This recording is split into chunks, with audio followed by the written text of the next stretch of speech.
6 years ago, a cluster of thunderstorms formed over South Dakota on an ordinary August morning. 14 hours and 800 miles later, it was the most expensive thunderstorm in the history of the United States. 4 people dead, 2/3 of Iowa's corn and soybeans inside the damaged swath. And on the morning it happened, forecasters had that area under their second lowest risk category.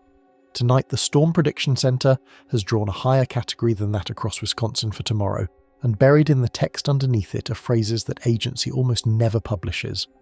On the map, it looks like an ordinary summer Monday. In the discussion, it looks like something else entirely. So what did they see? Quick note before we dive in. If you enjoy what we do here at The Outer Layer, hit like and subscribe so you don't miss the next signal we pull off the planet, and drop a comment and tell me where you're watching from tonight. Now let's get into it.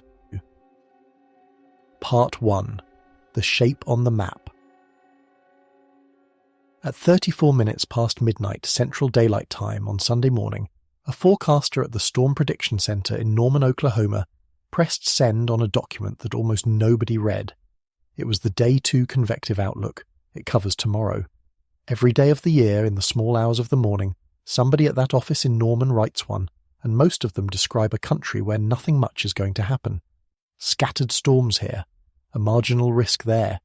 The atmosphere doing the ordinary work of moving heat around a continent. This one was different, and the difference was not in the map. The map showed a shape, an orange polygon draped across the upper Midwest, covering far southeastern Minnesota, northeastern Iowa, all of Wisconsin, northern Illinois, and the Upper Peninsula of Michigan. In the language of that office, orange means enhanced risk. Level 3 on a 5-level scale. It is not the top, it is not close to the top. There are 2 categories above it, and in a normal summer, the Storm Prediction Center will draw an enhanced risk somewhere in the country several dozen times. If you saw that graphic on a weather app this morning, you would have looked at it for about 2 seconds and moved on. Storms tomorrow in Wisconsin, in July. This is not what news looks like. But the map is not the forecast. The map is a summary of the forecast compressed into a coloured shape so that it can fit on a phone screen, and in that compression something gets lost. What gets lost is the reasoning. Underneath every one of those polygons is a written discussion, a few hundred words in which the forecaster explains what they are actually seeing in the data, and more importantly, how confident they are that they are seeing it correctly. That is the part almost nobody reads. And on this particular Sunday morning, the discussion underneath that ordinary-looking orange shape contained language that is not ordinary at all. Here is what it says, in the forecaster's own words. Within the moist axis, strong to extreme instability is forecast, particularly from Iowa into Wisconsin. Supercell wind profiles are evident in forecast soundings. A favourable thermodynamic and kinematic environment could support initial supercells capable of all severe hazards and possibly significant severe. Upscale growth into one or more Boeing mesoscale convective systems appears possible. Significant damaging wind potential will increase with the transition to linear storm mode. And then, at the end, if a mature system develops during the evening, it seems reasonable the severe wind risk could persist into portions of lower Michigan, northern Indiana, and northwest Ohio overnight. Read that again, but slowly, because every one of those phrases is doing specific work. Extreme instability, significant severe, upscale growth into Boeing systems, significant damaging wind, persisting overnight into 3 more states. Those are not the words a forecaster uses for a routine Monday. Those are the words a forecaster uses when they are describing, in careful technical language, and without ever quite saying it out loud, the architecture of the kind of storm that gets its own name in the record books. The Storm Prediction Center did not use the word derecho. It almost never does, and there is a very good reason for that which we are going to get to, because the reason is genuinely interesting and it explains most of what makes tomorrow difficult to talk about. But every structural component the agency described in that paragraph is a component of a derecho. The initial supercells, the upscale growth, the transition to a line, the bowing, the continuous swath of damaging wind, the persistence for hours across hundreds of miles into a second region after dark. They laid the pieces on the table. They did not name the thing the pieces make. So this is the first tension worth sitting with, and it is the tension this entire video is built around. The map says ordinary. The text underneath the map says something else, and a viewer who only ever sees the map, which is almost everyone, has no way of knowing that the person who drew it was choosing their words with the kind of care you use when you're trying to describe a possibility without triggering a panic about a certainty. Let me give you a sense of scale, because the geography matters and it is easy to look at a map of the upper Midwest and think of it as empty. It is not empty. Inside that orange shape sit Milwaukee, Madison, Green Bay, Rockford, Dubuque, La Crosse, and the northern edge of the Chicago metropolitan area. The overnight extension the forecaster mentioned, lower Michigan, northern Indiana, northwest Ohio, brings in Grand Rapids, South Bend, Fort Wayne, and Toledo. We're talking about a corridor holding several million people, and the timing described in that discussion is late afternoon into evening and then overnight, which happens to be the worst possible timing for public awareness. People are commuting, then they are eating dinner, then they are asleep. And here is the thing that turns all of this from a technical curiosity into a story. The Storm Prediction Center does not know what is going to happen. Not in the ordinary sense that forecasts are always uncertain, in a specific, structural, admitted in writing sense that we will unpack in detail before this is over. They wrote it down. It is in the same discussion, a few sentences up from the part about the Boeing systems. They said that the outcome of Monday depends on what happens overnight tonight, on the evolution of a cluster of thunderstorms over the Dakotas that, at the time they wrote it, had not formed yet. That is the real subject here, not the storm, the gap. Because tomorrow, somewhere between eastern Iowa and Lake Michigan, one of two very different afternoons is going to unfold. In one of them, a line of storms moves through, some trees come down, some power goes out, and by Tuesday nobody outside the affected counties remembers it happened. In the other, a system organizes itself into something that runs for hundreds of miles and does damage measured in billions of dollars. The atmosphere has not decided yet, and the mechanism that will decide is happening tonight, in the dark, over South Dakota, and there is no model on Earth that can currently tell you which way it will go. That is not a failure of the forecast. It is the forecast told honestly. And understanding why it has to be that way, why a species that can land instruments on other planets cannot tell you whether Wisconsin gets a rough evening or a disaster, turns out to require going all the way down into how these storms actually assemble themselves. Consider what else the National Weather Service is tracking today, because the context tells you something about how much attention this forecast is likely to get. There are 244 active alerts across the country in the state and area summary this morning, and 243 in the detailed feed, a one alert discrepancy between two views of the same database, which is the kind of small artifact that turns up constantly in operational data and means nothing. Break that total down by category, and the picture is unusual. 83 small craft advisories for boaters, 69 air quality alerts, 42 heat advisories, 12 flood warnings, 7 special weather statements, 5 dense smoke advisories, 5 beach hazard statements, 3 wind advisories, 3 flood watches, 3 rip current statements, 3 hydrologic outlooks, 2 special marine warnings, 2 high surf advisories, 2 extreme heat watches, 1 flash flood warning, 1 hazardous seas warning. Notice what is not on that list in any quantity: severe thunderstorm products. There are none, because the storms have not happened yet. The severe weather that this entire discussion is about is currently invisible in the alert data, and will remain invisible until roughly the moment it begins. That is worth holding on to, because it describes a general property of how weather risk is communicated. The alert system is reactive by design. It tells you what is happening or what is imminent. The outlook system is anticipatory, and it lives in a completely different set of products that most people never open. A person checking their weather app for warnings today will see nothing about Wisconsin tomorrow, because there is nothing to warn about yet, and there will be nothing until a watch goes up sometime tomorrow afternoon. And the geography inside that gap is worth stating precisely, because scale gets lost in phrases like the Upper Midwest. Wisconsin alone has roughly 5.9 million people. Northern Illinois inside the risk area brings in Rockford and the outer northern collar of the Chicago metropolitan area. Northeastern Iowa brings in Dubuque, Waterloo, and Cedar Falls. Far southeastern Minnesota brings in Rochester and Winona.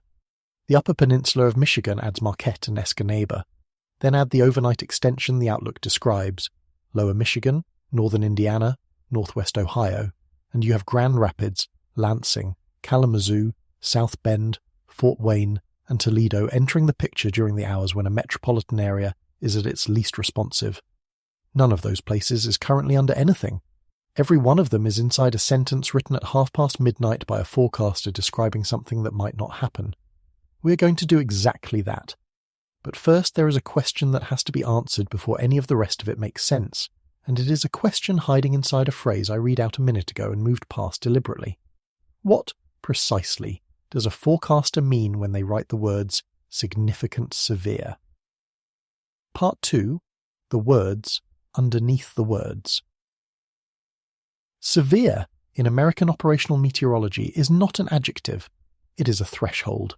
A thunderstorm becomes officially severe when it produces hail 1 inch in diameter or larger, or a wind gust of 50 knots, which works out to 58 miles per hour, or a tornado of any strength. Below those numbers, a storm can be loud, frightening, soaking, and inconvenient, and it is still not severe. Above them, it is, even if nobody happens to be standing there to see it. Now, significant severe is the second threshold, and it sits considerably higher. Hail 2 inches in diameter or larger, wind gusts of 65 knots, which is 75 miles per hour. A tornado rated EF2 or stronger. That is the tier where storms stop damaging property in the incidental sense, a branch through a window, shingles lifted, and start damaging it structurally. 2-inch hail does not dent a car. It destroys the roof of the car. 75 mile per hour straight line wind is hurricane force. If it arrived off the ocean with a name attached and a 5-day forecast cone, communities would be boarding up windows for it.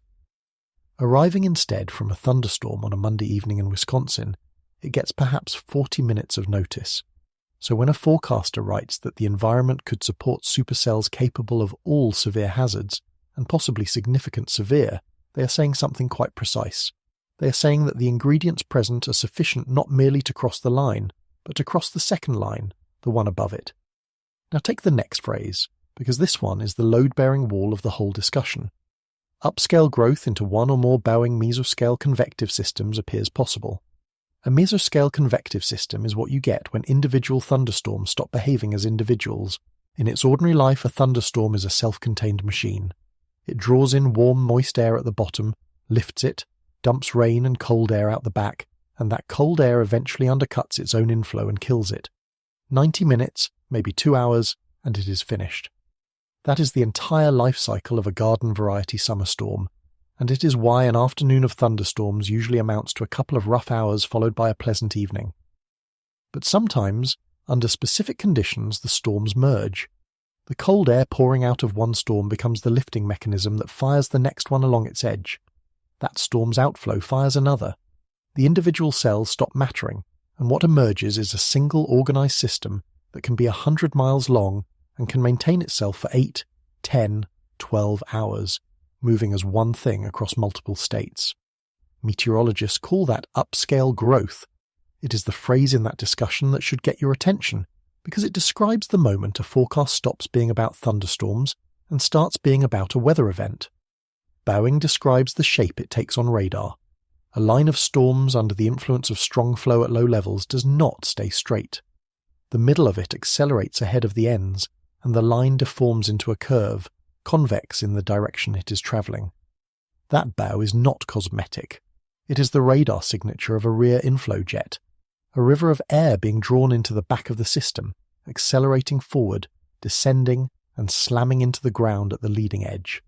That is where the wind damage comes from, not from the storms in the ordinary sense, from the system's ability to reach up into fast-moving air aloft and drag it down to the surface, continuously, along a moving front hundreds of miles wide. Which brings us to the word the Storm Prediction Center did not use. When a bowing system sustains that behavior far enough and long enough, the resulting damage swath earns a classification. The criteria are specific. The swath of convectively produced wind damage has to extend more than 400 miles along its major axis. It has to be roughly 60 miles wide or more. It has to contain multiple reports of gusts at or above 58 miles per hour, and within those several well-separated reports at or above 75. And the reports have to be reasonably continuous in time, no more than 2 to 3 hours between successive damage, so that you can demonstrate it was one system doing the damage and not a series of unrelated storms. Meet all of that, and what you had was a derecho. This is why the Storm Prediction Center does not forecast derechos by name, and why you will very rarely hear one predicted in advance by anybody who is being careful. It is not squeamishness, and it is not an institution hedging. It is that the word describes an outcome, and the outcome depends on whether a system that does not yet exist will sustain itself across a distance it has not yet travelled. But, and this is the whole point, the environment that makes a derecho possible can absolutely be identified beforehand. That is precisely what a Day 2 outlook is for, and the environment described for Monday is the environment in which these things happen. The progressive trough that keeps the system moving instead of stalling, the cold front supplying continuous lift along its entire length, the intensifying flow at low levels feeding it and giving it momentum to bring down, the extreme instability providing the raw energy, the forecast transition from discrete supercells into a line. Every single one of those is on the table. What is not on the table is any way to know whether the assembly actually happens. I want to be very careful here, because the difference between what I just said and what people will hear is the difference between responsible and irresponsible. I am not telling you a derecho is coming to Wisconsin tomorrow.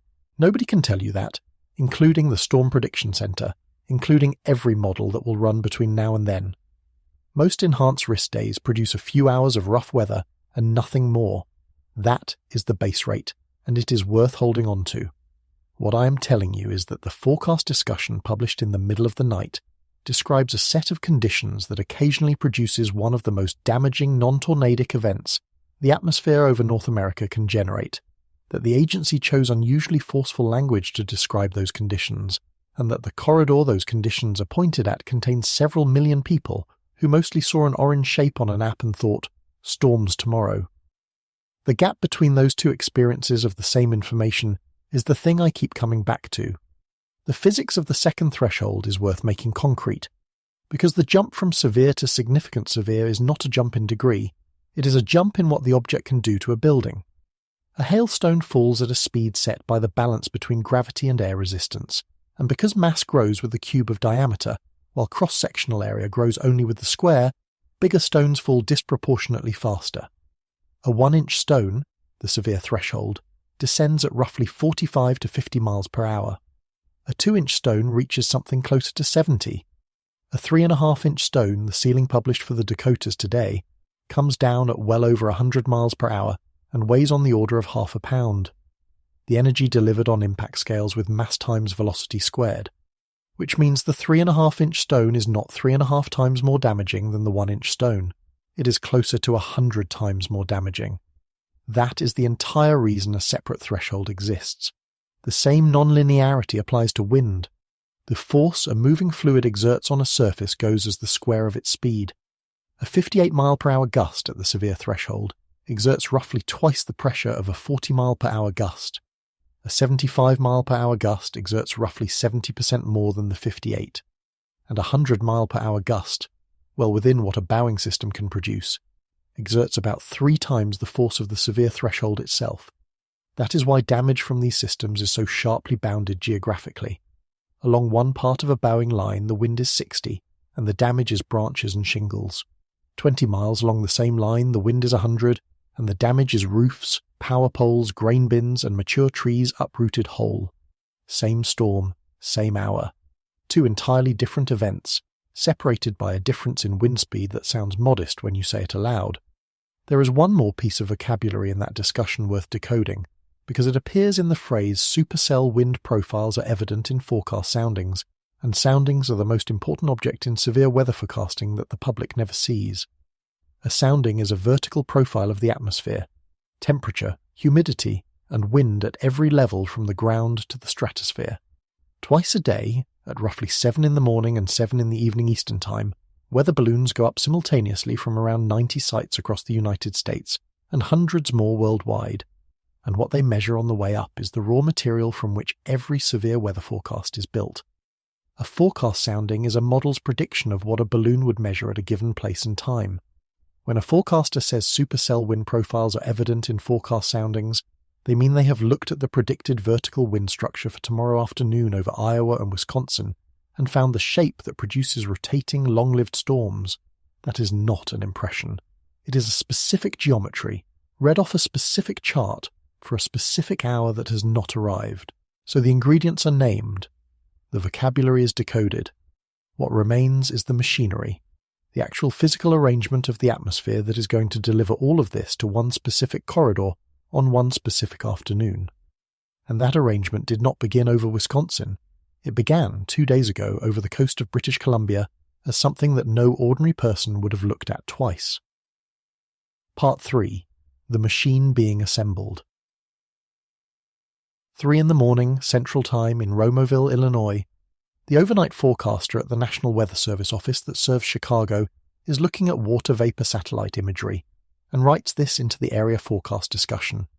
Water vapor satellite imagery depicts a defined circulation over British Columbia early this morning as a result of a Pacific trough that moved onshore yesterday. That is the beginning of Monday. Not a storm, not a front, a spin in the upper atmosphere over the mountains of Western Canada, thousands of miles from anyone who will be affected by it, visible only because water vapor imagery makes moisture in the middle atmosphere glow in a way the naked eye cannot see. If you were standing under it, you would have noticed nothing except perhaps some high cloud. The same forecaster then describes where it goes. The trough base will gain some momentum as it works east across the United States and Canadian border today, before digging southward into the northern plains and upper Midwest tonight and tomorrow. This feature will provide an opportunity for severe weather as it swings across the area late tomorrow. That is the driver. Everything else in this story is a consequence of that circulation moving southeast and sharpening as it goes. Let me build the rest of the machine around it, piece by piece, because there are 4 components and they arrive from 4 different directions, and the fact that they converge on one corridor on one afternoon is what makes tomorrow interesting rather than routine. The first component is the trough itself, and what it supplies is motion in the upper atmosphere. The Storm Prediction Center forecasts flow at the 500 millibar level, roughly 18,000 feet, the middle of the atmosphere, of 50 to 60 knots across the region. That is fast for July. Summer is the season when the jet stream retreats north and the middle atmosphere over the United States goes slack. 60 knots at 500 millibars in the 3rd week of July is a spring-like number showing up out of season. Why that matters? Storms need shear. Wind shear is the change in wind with height, and it is the difference between a thunderstorm that collapses on itself in an hour and a thunderstorm that organizes. When the winds aloft are much stronger than the winds at the surface, the storm's rain and cold outflow get carried away downstream instead of falling directly back into the updraft that produced them. The storm stops strangling itself. It can keep going. The second component is the surface low and its trailing front. The outlook describes low pressure deepening as it shifts east across Ontario and the northern Great Lakes, dragging a cold front southeast that will run from northern lower Michigan to northern Missouri by Tuesday morning. A cold front is a lifting mechanism hundreds of miles long. It is a wall of denser air wedging under lighter air and forcing it upward along its entire length, continuously, for as long as it exists. Storms do not start on their own. Warm air near the ground is buoyant, but there is almost always a layer of warmer air above it acting as a lid, and something has to punch through that lid before the buoyancy can be released. The front is what punches through, and crucially it does it everywhere along its length at roughly the same time, which is why frontal severe weather tends to arrive as a line rather than as scattered cells. The third component is moisture, and this is where a story you may think of as separate turns out not to be separate at all. The outlook describes a very moist air mass ahead of the front, characterized by dew points in the 70s. A dew point in the 70s in the upper Midwest is genuinely oppressive air, the kind that makes a July evening feel like breathing through cloth. That moisture is being transported north by southerly flow around a dome of high pressure that is, at this very moment, building across the middle of the country. The Weather Prediction Center's forecaster described that dome this morning in plain language. A dome of high pressure building across the nation's midsection will support a bout of much above normal temperatures today and tomorrow across the northern plains, lower Missouri Valley, and lower Mississippi Valley. Widespread heat advisories are in effect in these areas, where heat indices of 100 to 105 can be expected over the next day. 42 heat advisories are active across the country right now. Southern Kansas is forecast to reach a heat index of 110 degrees on Tuesday. Here is the connection people miss. The heat is not a parallel story running alongside the severe weather story. The heat is where the severe weather gets its energy. Every degree of surface warming and every point of dew point adds to the buoyancy available to a rising parcel of air, and that buoyancy is measured as convective available potential energy, CAPE. The heat advisory and the severe thunderstorm outlook are two different consequences of the same accumulated energy in the lower atmosphere, which is why the Storm Prediction Center's phrasing for Monday matters so much. Strong to extreme instability, particularly from Iowa into Wisconsin. In operational usage, moderate instability is somewhere around 1,000 to 2,500 joules per kilogram. Strong runs from about 2,500 to 4,000. Extreme is above 4,000. That is the tier where an air parcel once released accelerates upward with enough force to loft hailstones the size of baseballs and to punch a storm top through the tropopause into the stratosphere. The fourth component is the one that decides the character of the event rather than its existence, and it is the detail I would flag if I could only flag one. The outlook notes that the 850 to 700 millibar layer will potentially increase to 40 knots or more by late afternoon and evening. That is the low-level jet, a ribbon of fast-moving air a few thousand feet above the ground, strengthening exactly as the storms would be maturing. A strengthening low-level jet does two jobs simultaneously, and both of them are bad news. It continuously feeds warm, humid air into the system, which is the fuel line, and it puts fast-moving air within physical reach of the storm's downdrafts, which is the ammunition. A thunderstorm cannot manufacture wind out of nothing. What it does is take momentum that already exists a few thousand feet up and transport it to the surface inside a column of rain-cooled descending air.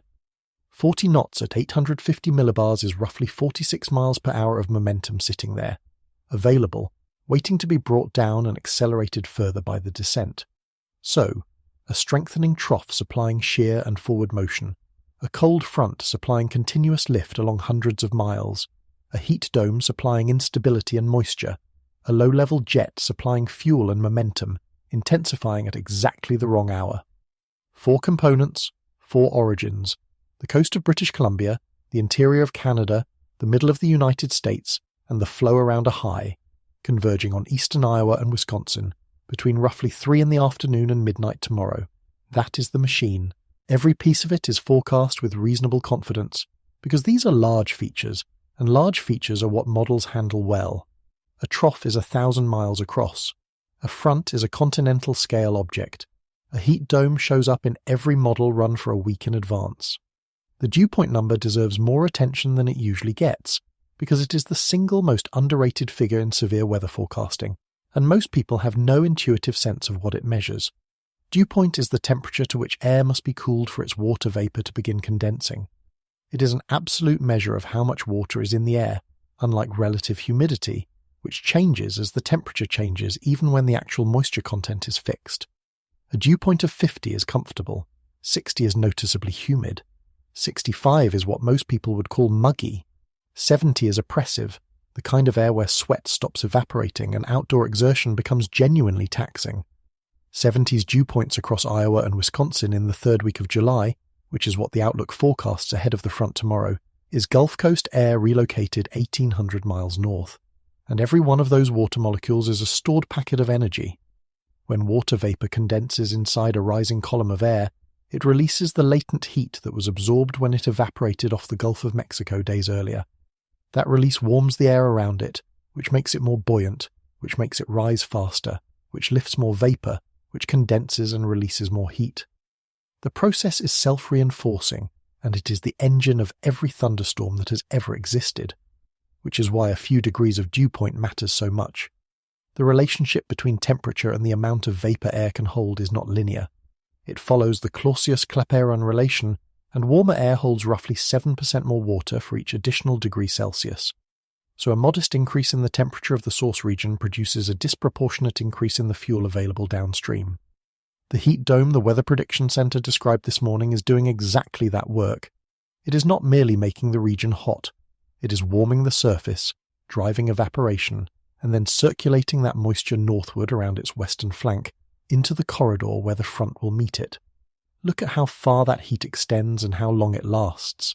The extended discussion, written by a different forecaster a few minutes before the short-range one, describes major heat risk across much of the south this week, with temperatures running 5 to 10 degrees above already hot averages, combining with high humidity spotty record highs, and more widespread record warm overnight lows limiting relief. Heat indices rising to 105 to 110 degrees and higher in places, with the focus expanding up through the plains and into the desert southwest by next weekend. That same absence of overnight cooling is what allows an atmosphere to retain instability after dark, which is precisely why the outlook can describe a severe wind risk persisting overnight into Michigan and Ohio. The mechanism that makes a heatwave lethal for people is the same mechanism that lets a storm system survive into the small hours, and here is what should be genuinely unsettling about that. All of the confident parts of this forecast point toward the dangerous outcome. The uncertainty does not live in the machinery. The machinery is well understood and it is coming. The uncertainty lives somewhere much smaller, in something that will happen tonight, in the dark, over a few counties of South Dakota, and it is the single sentence in that entire discussion that I have been circling for 2 parts now without reading you in full. Part 4. The sentence. Here it is, in full, exactly as published. Some uncertainty remains concerning placement and extent of potential ongoing convection early Monday, and will depend on evolution of storms overnight in the Day 1 Sunday period and the timing of a possible lead shortwave impulse. Morning convection could have implications for where corridors of greater severe potential will develop during the afternoon and evening. I have read a lot of forecast discussions. That sentence is remarkable, and I want to explain exactly why. Strip out the jargon and it says this: whether tomorrow afternoon becomes dangerous and where depends on what a cluster of thunderstorms does tonight over the Dakotas. Those storms have not formed yet. When this was written, at midnight, they were still 6 or 8 hours away from existing, and the forecaster is telling you publicly, in an operational product, that the outcome of an enhanced risk covering several million people is contingent on an event that is not yet real.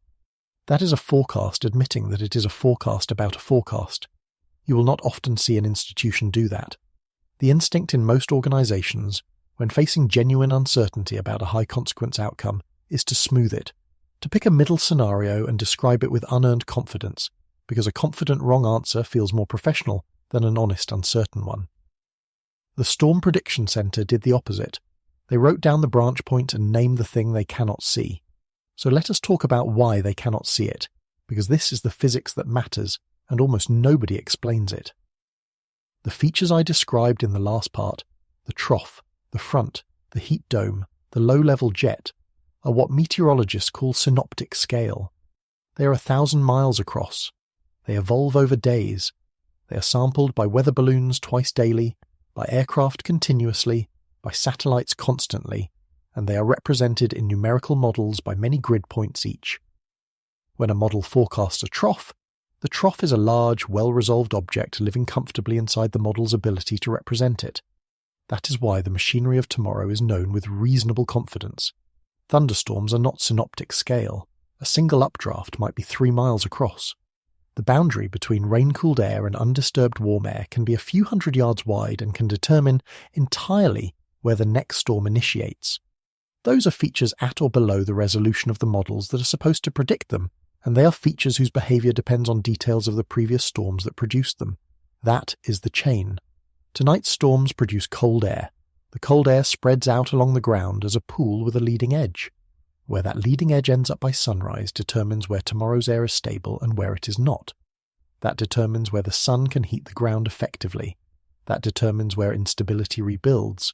That determines where tomorrow's storms initiate, which determines whether they have time and space to organize before the front catches them. Every link in that chain is small scale, and errors at each link multiply into the next. This is not a technology problem that better satellites will solve.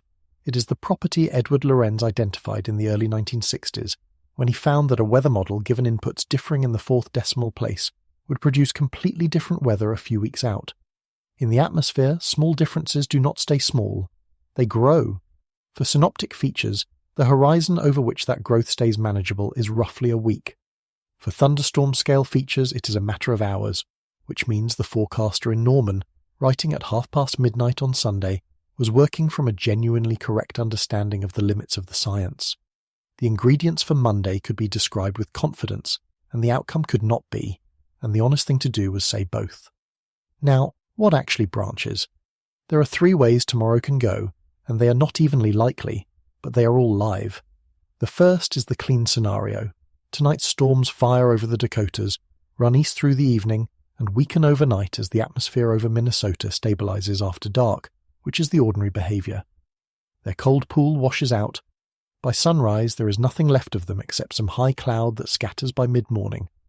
Iowa and Wisconsin then spend Monday heating under a summer sun with dew points in the 70s, and by mid-afternoon the instability has reached the extreme values the outlook describes. Storms initiate along the front late in the afternoon over an atmosphere that has been loading all day.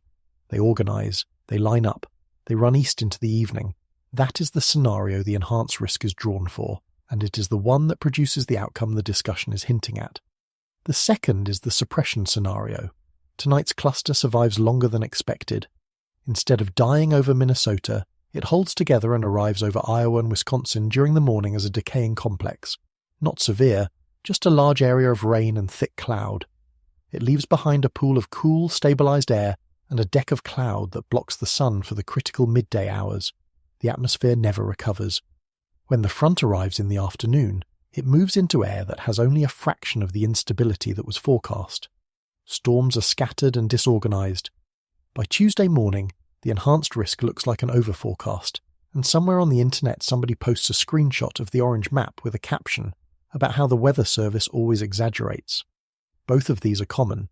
Genuinely, the suppression scenario is probably the single most frequent way an enhanced risk underdelivers, and it happens often enough that experienced forecasters treat morning convection as the primary threat to their own forecast.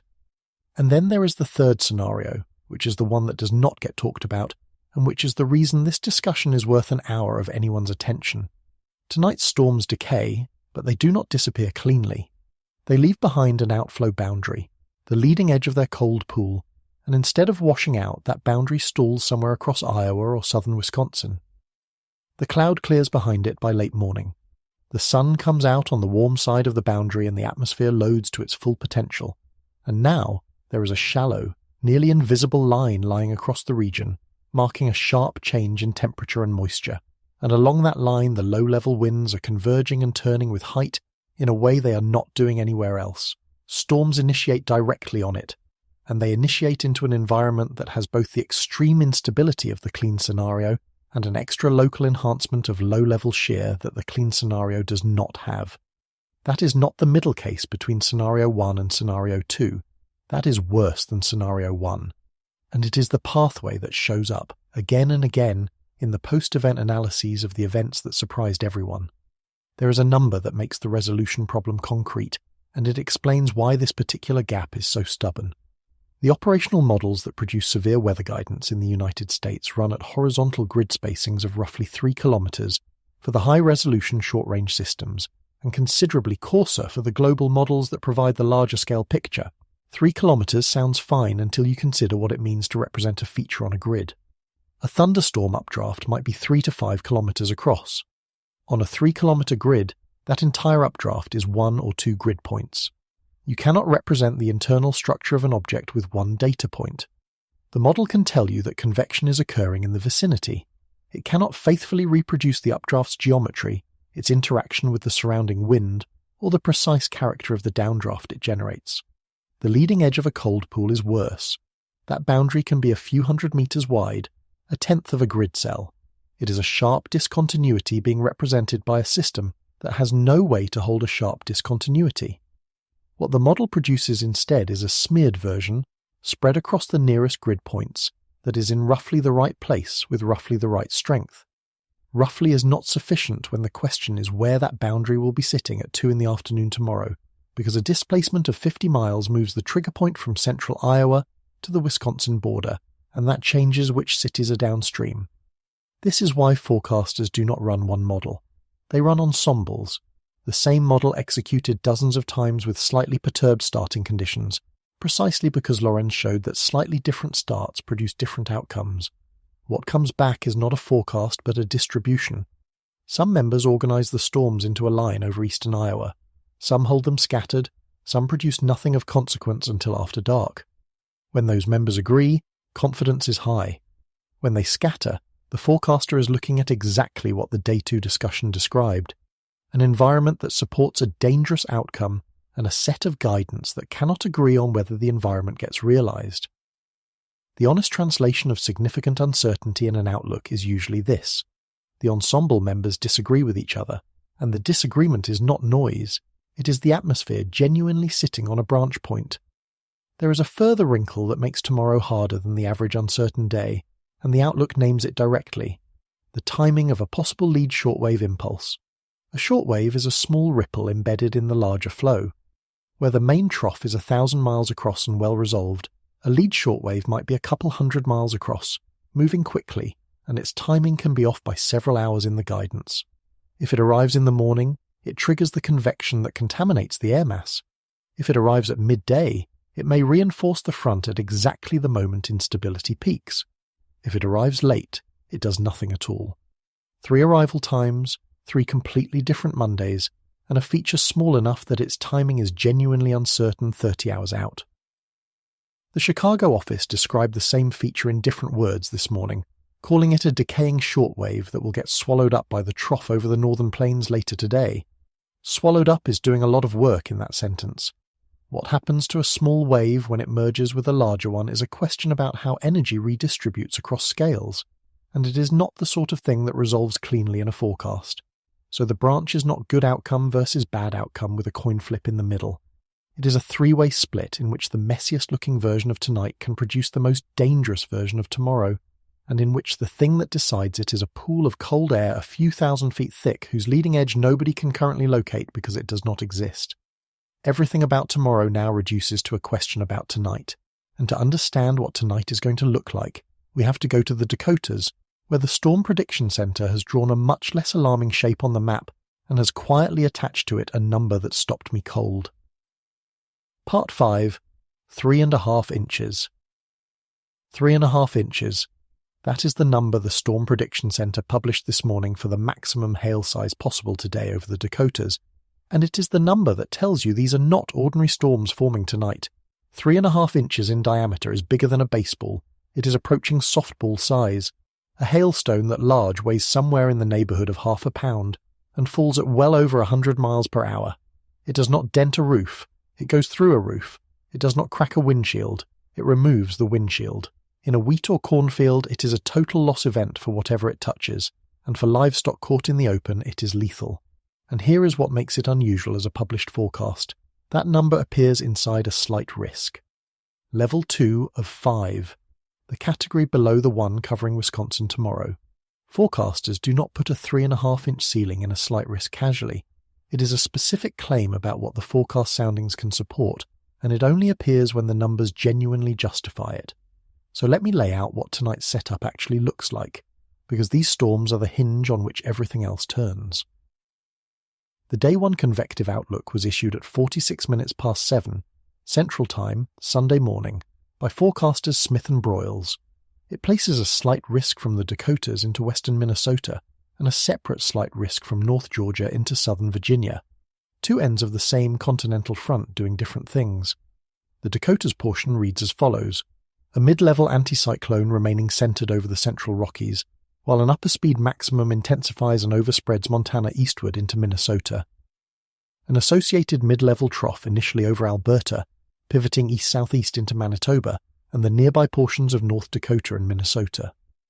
That is the same feature the Chicago office was tracking over British Columbia, now 3 states further along its journey. Southerly low-level flow carrying more humid air northward into the Dakotas during the day, with models showing a relatively narrow tongue of 60s to near 70-degree dew points east of the Lee Trough. Narrow is the operative word. This is not a moist air mass sprawling across the plains.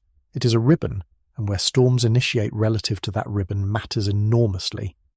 Between a southeastward moving cool front and the Lee Trough, boundary layer mixing through the depth of the lower atmosphere is expected.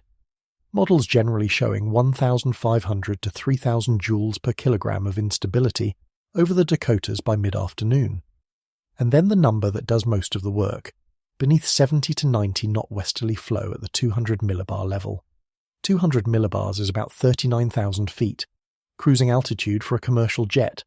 90 knots is 104 miles per hour. In late July, over the northern plains, that is the jet stream showing up where it has no business being at this time of year. It is that flow aloft, combined with the surface conditions beneath it, that produces the shear the outlook describes as effective shear around 40 knots, right at the threshold above which supercells become the expected mode rather than a possibility. Then comes a technical phrase that I want to spend a moment on, because it explains the entire character of what is coming: elongated straight hodographs. A hodograph is a way of drawing the wind. Instead of plotting wind speed against height on a graph, you plot the wind vector at every height as a point and connect the points. What you get is a curve, and the shape of that curve tells you what kind of storms the atmosphere wants to make. A curved hodograph, where the wind direction turns substantially with height, imparts rotation to a storm's updraft. That is the signature of a tornadic environment.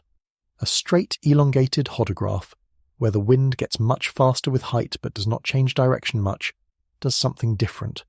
It favours storms that split into left and right moving pairs, and it favours, when storms merge, upscale growth into a line.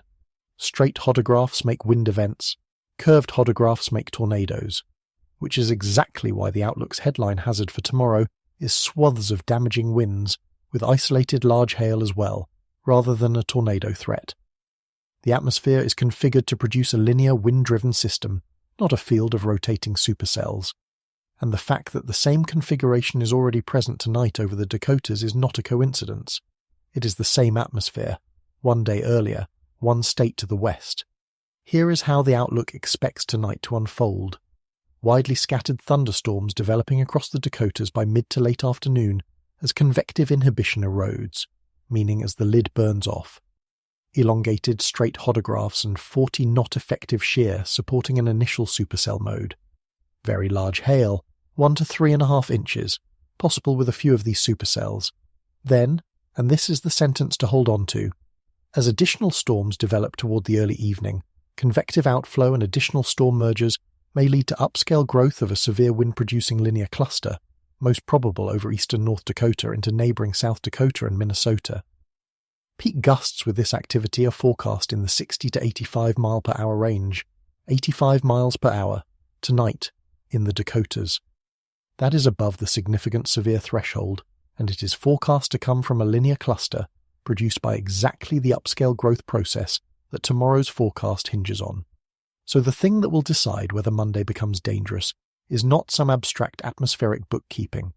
It is a severe weather event in its own right, happening tonight, capable of 85 mile per hour winds and softball hail, and its damage is almost beside the point compared to what it leaves behind. The National Weather Service office in Bismarck ran the same numbers independently and published its own hazardous weather outlook at 7:25 this morning. Isolated to scattered severe thunderstorms are possible this afternoon and evening. Expected hazards include hail as large as 2 inches in diameter, and damaging winds up to 70 miles per hour, with a tornado possible. And then Bismarck adds a line for the following day that has nothing to do with thunderstorms and everything to do with how strange this particular week is. Critical fire weather conditions are possible on Monday. The Chicago office, meanwhile, described the connection explicitly, and its phrasing is the cleanest summary anyone has produced of what is actually happening. A decaying shortwave will get swallowed up by the trough over the northern plains later today, and a cluster of thunderstorms is expected to result across upstream areas to our west and northwest late today through tonight. This dying wave will approach our area from the northwest during the day tomorrow. The way a hailstone that large gets made is worth understanding, because it tells you something about the strength of the updraft that produced it. A hailstone grows by colliding with supercooled water droplets, liquid water that has been carried above the freezing level and remains unfrozen, which freeze onto its surface on contact. To keep growing, it has to stay in the region where those droplets are abundant, which means it has to be held aloft. The updraft is what holds it, and the updraft has to be strong enough to support the stone's weight right up until the moment the stone is too heavy to be supported, which gives you a direct relationship. A 1-inch hailstone requires an updraft of roughly 40 to 50 miles per hour to be sustained. A 2-inch stone requires something like 60 to 70. A 3.5-inch stone requires an updraft in the neighborhood of 100 miles per hour. A column of air rising at highway speed, tens of thousands of feet tall, holding half a pound of ice in suspension until it can no longer manage it. So when the Storm Prediction Center publishes a 3.5-inch ceiling, they are making a claim about updraft strength, and by extension about the instability feeding it. The hail size and the instability figure are not two independent forecasts. One is a consequence of the other. The same logic runs through the rest of the day's products. The Milwaukee and Sullivan office in Wisconsin published its own hazardous weather outlook at 7 this morning, and its Monday language is short but complete. Severe storms are possible mainly Monday afternoon and evening, with all severe weather hazards possible. Then a line that is easy to miss and tells you what the office actually expects. Spotter activation may be needed Monday afternoon and evening. Spotter activation means calling in trained volunteer storm spotters to report what radar cannot see directly. Offices do not activate spotters for ordinary thunderstorms. Putting that sentence in a public product a day in advance is an office signaling that it is preparing for an operationally busy evening. The Lincoln, Illinois office, covering central and southeastern Illinois south of the main risk area, published at 6:35. Thunderstorms are possible Monday evening ahead of a cold front, with strong to severe storms possible north of Interstate 72, damaging winds and small hail the main threats. Then a second round Tuesday afternoon in southeast Illinois, with damaging winds, hail around 1 inch, and a brief tornado or two. That is the southern flank of the same system, and it extends the story into Tuesday. There is one more element in today's Dakota setup that the outlook mentions almost in passing, and that has real consequences for how the evening unfolds. It describes a mid-level anticyclone remaining centered over the central Rockies, while the upper speed maximum overspreads Montana into Minnesota. An anticyclone at mid-levels is a region of sinking air, and sinking air warms as it descends and compresses. That warming strengthens the lid, the cap that holds the instability down, which means the atmosphere over the Dakotas today is not just unstable. It is unstable and capped, energy accumulating beneath a lid that is being actively reinforced from above. When a capped, strongly unstable atmosphere finally breaks, it does not produce a gradual build-up of scattered showers through the afternoon. It produces a small number of storms that go up explosively, because all the energy that was held back is released at once through a limited number of openings. That is the environment that makes the largest hail, and it is also the environment in which the first storms are the strongest. It is the difference between a pot simmering and a pressure vessel letting go. That is the handoff, stated plainly by the office that will be underneath it. The storms forming over the Dakotas this evening are not a separate weather event that happens to occur the day before. They are the first act. Whatever they leave behind, clean air, a stabilized mess, or a stalled boundary lying across Iowa like a fuse, arrives over the enhanced risk corridor during the morning. Which brings us to the question that decides everything, and it is a question about a pool of cold air. Whether tomorrow's storms become one system, or stay a scattered collection of individuals depends on a balance that meteorologists have been trying to pin down for 40 years, and that they can describe with an equation but still cannot reliably forecast. Part 6. The balance. Every thunderstorm carries the instrument of its own death. When a storm's updraft lifts moist air, that air condenses, and rain falls back through the column. As the rain falls, it evaporates into drier air, and evaporation takes heat. The air surrounding the falling rain cools, becomes denser than its surroundings, and accelerates downward. By the time it reaches the ground, it has become a downdraft, and when it hits the surface, it spreads out horizontally in all directions as a pool of cold, dense air. That pool is called the cold pool, and it is the reason ordinary thunderstorms are short-lived. The pool spreads outward, its leading edge undercuts the storm's own inflow, and the warm, humid air that was feeding the updraft gets lifted away from the ground too early, in the wrong place. The storm strangles itself. 90 minutes, and it is gone. Now imagine an atmosphere in which the winds at low levels are blowing hard from behind the storm. The cold pool still spreads, but on the storm's forward side the environmental wind pushes back against the spreading edge. The pool cannot outrun the storm. It stays underneath, and its leading edge becomes a stationary lifting wall, tilted upward, continuously feeding new warm air into the updraft rather than cutting it off. That is the balance. And in 1988, 3 scientists, Rotunno, Klemp and Wiseman, wrote it down as a formal theory of what makes a squall line long-lived. Their argument, reduced to its core, is that a convective system is optimally organized when the circulation generated by the cold pool's leading edge is roughly balanced against the circulation generated by the environmental wind shear in the lowest few kilometers. Too much cold pull relative to shear, and the system tilts over itself, the updrafts become undercut, and the line weakens into a mass of rain moving away from its own energy source. Too much shear relative to cold pull, and the storms never consolidate into a line at all. They stay as discrete cells and the system never emerges. In between, in the balanced regime, the system becomes self-sustaining. It builds its own lift, it feeds itself, and it can travel for hours and hundreds of miles doing continuous damage the entire way. That balance is the closest thing meteorology has to a derecho equation, and it is worth saying plainly what a strange kind of object it describes. The system is not designed. There is no organizing principle imposed from above.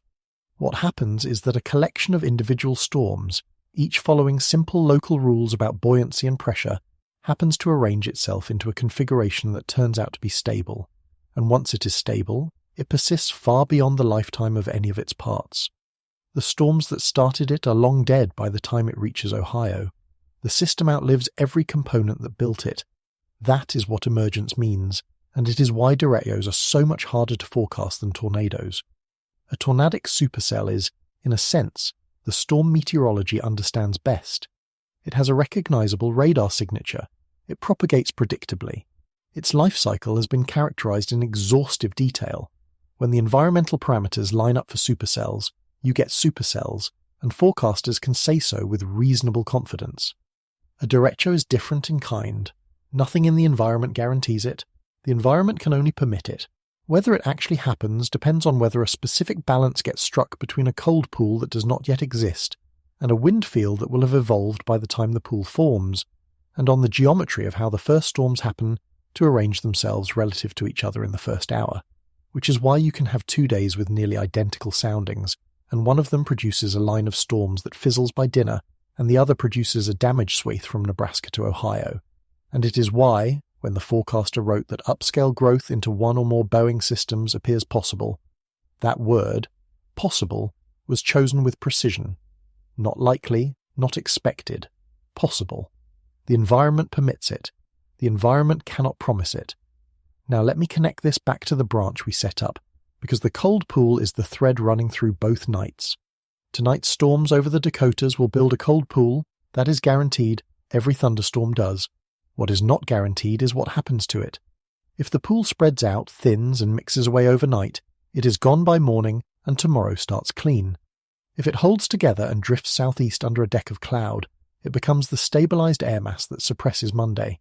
And if its leading edge stalls somewhere across Iowa or southern Wisconsin, while the cloud behind it clears, that is the third scenario, and now you can see precisely why it is the dangerous one. A stalled outflow boundary is a discontinuity in the lower atmosphere. On one side, air that has been worked over by storms. On the other, air that has spent the whole day heating with dew points in the 70s. Along the boundary itself, the winds converge, and because the air on each side has different density and different momentum, the wind profile in the lowest kilometre becomes locally curved in a way it is not anywhere else in the region, which means storms initiating on that boundary get the extreme instability of the warm side and an enhancement of low-level shear that the general environment does not provide. More instability plus more low-level shear apply to storms that are already going to be pushed toward linear organisation by the front behind them. That is the combination that produces the events people write papers about afterward, and nobody can tell you tonight where that boundary will be tomorrow, because it does not exist yet, and its eventual position depends on the internal dynamics of a storm cluster that has not formed. The models will have a guess, the guesses will disagree with each other, by tomorrow morning the guesses will have converged somewhat, which is why the Day 1 outlook issued around 1 in the morning Monday will be a substantially better product than the one we're discussing. But by then there will be perhaps 12 hours of warning instead of 30. There is one more piece to the balance, and it complicates the picture in a direction almost nobody considers. Everything I have described assumes the atmosphere heats the way it is supposed to. It assumes the sun reaches the ground on Monday afternoon and delivers the energy that generates the instability that all of this depends on. There is a structure inside a Boeing system that explains where the worst wind actually lands, and once you know it, radar imagery of these events stops looking like a smear of colour and starts looking like a machine. As a line of storms matures, a current of air develops behind it at mid-levels, flowing forward into the back of the system. Meteorologists call it the rear inflow jet. It forms because the line's expanding cloud shield creates a pressure deficit behind the leading edge and air accelerates in to fill it. That inflowing air is relatively dry, and as it encounters the precipitation falling out of the back of the line, it evaporates rain, cools, becomes dense, and descends. By the time it reaches the surface, it is moving forward and downward at once, and it arrives at the leading edge of the line as a surge of wind. That surge is what bends the line into a bow. The center accelerates, the ends lag, and radar shows the characteristic archer's bow shape. At the apex of that bow, the forwardmost point, the rear inflow jet is reaching the ground most directly, and that is where the strongest straight-line winds occur. There is a further refinement. At each end of the bow, vortices develop where the descending air interacts with the horizontal wind, one rotating cyclonically, one anticyclonically. These are called bookend vortices, and the cyclonic one on the northern end can intensify over time as the Earth's rotation reinforces it. The region between that vortex and the bow apex is often where the most concentrated damage occurs, because the vortex circulation and the rear inflow surge are pointed the same direction and add together, which is why derecho damage is not uniform across its swath. It comes in bands. A homeowner reports a hard blow and some branches. 2 miles away, an entire grove is uprooted in the same direction. That is not chance. It is the internal structure of the system printing itself onto the ground. The self-sustainment question comes back to how long that arrangement holds. The rear inflow jet strengthens the cold pool by bringing dry air down into it. A stronger cold pool spreads faster. If it spreads faster than the environmental shear can hold it in place, the leading edge outruns the storms, the updrafts lose their source of lift, and within an hour the system is a disorganized mass of rain moving away from its own energy. But the same rear inflow jet is also what produces the damaging wind, which means the mechanism that gives the system its destructive power is the same mechanism that eventually kills it, and the length of the damage swath is determined by how long that self-destroying process can be kept in balance.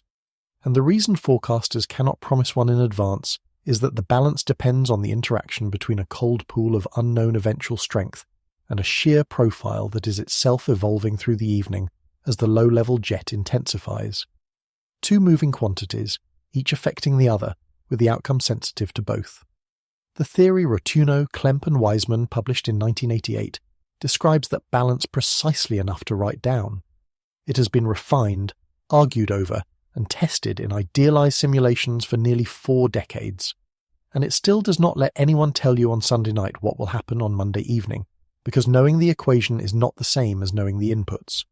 Right now, across the entire enhanced risk corridor, that assumption is not safe, and the reason has nothing to do with clouds, or fronts, or anything in a convective model. It has to do with something that has been drifting south out of Canada for a week. Part 7. The variable nobody is modelling. 69 air quality alerts are active in the United States this morning. Set that number against everything else on the board. 42 heat advisories, 12 flood warnings, 7 special weather statements, 5 dense smoke advisories, 1 flash flood warning. Of all the hazard categories the National Weather Service issues, in the 3rd week of July, the largest one, after routine small craft advisories for boaters, is air quality. That is not what a normal American July looks like. In a normal July, the board is dominated by heat and by severe convective warnings. Smoke has displaced them both. The Weather Prediction Center led its national discussion with it this morning, ahead of the storms, ahead of the heat, ahead of the tropical system in the Gulf. Ongoing wildfires across western portions of Ontario will continue to be a source of wildfire smoke, affecting portions of the country this weekend into next. The latest batch of smoke over the Great Lakes and Midwest is expected to linger into early next week, where air quality alerts are in effect from Minneapolis to Cleveland. Minneapolis to Cleveland. Draw that line on a map. It runs directly through the enhanced risk corridor. The Chicago Forecast Office described the local reality at 21 minutes past 3 this morning, and the language is worth hearing in full because it is unusually blunt for a government product. Wildfire smoke really filled back in over the region late yesterday, especially toward the end of the evening when we saw air quality indices start to tank around the area. Most readings out of northeast Illinois and northwest Indiana are now in the unhealthy category, with a couple down in very unhealthy territory. Visibility observations at some sites had fallen to 3 miles or less overnight, before recovering to 6 miles or more by morning. The Wisconsin Department of Natural Resources issued an air quality advisory for the entire state. The Lincoln, Illinois office reported smoke spreading across central and southeast Illinois, with air quality unhealthy for sensitive groups. We have covered where that smoke comes from, the fires burning across the boreal forest of Western Ontario, and the pattern that has been ferrying their output south for weeks. What matters today is not where it came from. It is what it does to sunlight. Smoke aloft scatters and absorbs incoming solar radiation. A thick enough layer measurably reduces the energy reaching the ground, and reduced energy at the ground means reduced surface heating, and reduced surface heating means the instability that all of tomorrow depends on builds more slowly into a lower ceiling than the models expect. This is not speculation. The same phenomenon was forecast explicitly in a completely different part of the country this morning. The Seattle office, describing smoke arriving over Washington on Monday afternoon, wrote that the smoke looks to be thick enough over the northwest interior to knock a few degrees off the high temperatures, especially Tuesday. Knock a few degrees off the high temperatures, a forecaster stating, as a routine expectation, that smoke will suppress surface warming by a measurable amount. Now apply that to Wisconsin tomorrow afternoon. A few degrees of suppressed heating is not a rounding error in a severe weather forecast. Instability is exquisitely sensitive to the temperature and moisture of the lowest layer of the atmosphere. 3 or 4 degrees of surface temperature can be the difference between an atmosphere that reaches the extreme instability the outlook describes and one that tops out in the moderate range, which is the difference between storms that organize into something dangerous and storms that produce a windy evening. So there is a break on this system, and it is currently sitting directly on top of the corridor where the forecast matters most. Here is the problem. Convective models do not handle it well. Smoke concentration and its optical properties are not standard variables in the models that produce the guidance forecasters use for severe weather. Some experimental configurations attempt it. The operational suite largely does not. Which means the instability values the Storm Prediction Center is quoting for tomorrow are, to some degree, computed for an atmosphere with a cleaner sky than the one that may actually be there. That cuts both ways, and it cuts unhelpfully. If the smoke persists, the high-end scenario becomes less likely and the forecast over-delivers on paper. If the smoke thins, and the Chicago office noted this morning that near-surface concentrations were already beginning to improve, with visibility recovering at several sites, the brake comes off and the atmosphere reaches its potential. Add that to the list of things nobody can currently resolve, the position of a cold pool that does not exist, the optical thickness of a smoke layer nobody is modelling, both feeding into an outcome for several million people tomorrow evening. And while the smoke is working against the storms, something else is working just as hard for them. The heat dome building across the middle of the country is not a separate weather story that happens to be occurring this week. It is the energy source. Every degree of surface warming and every point of dew point that dome and the flow around it deliver into the upper Midwest adds directly to the buoyancy budget that tomorrow's storms will draw on. The numbers are substantial. Heat indices of 100 to 105 degrees from the northern plains through the lower Mississippi Valley today and Monday. Southern Kansas reaching a heat index of 110 on Tuesday, with the Wichita office issuing extreme heat watches for 17 counties. The Lincoln, Illinois office forecasting afternoon heat index values near 100 on Monday and Tuesday for central Illinois, which is to say, inside and just south of the risk area on the day in question.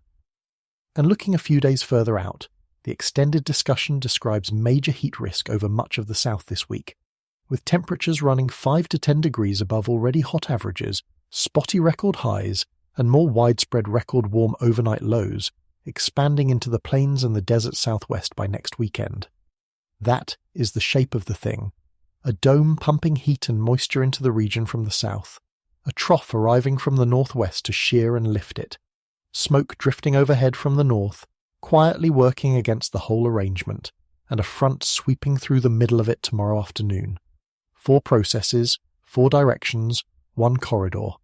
3 of them are known with confidence, and 1 of them is a wild card that is not in the models. The honest summary of tomorrow's forecast is therefore something like this. The atmosphere has been loaded by a heat dome, will be triggered by a front, is being sheared by a trough that came ashore over Canada 2 days ago, and is being partially shaded by smoke from fires 1,000 miles north.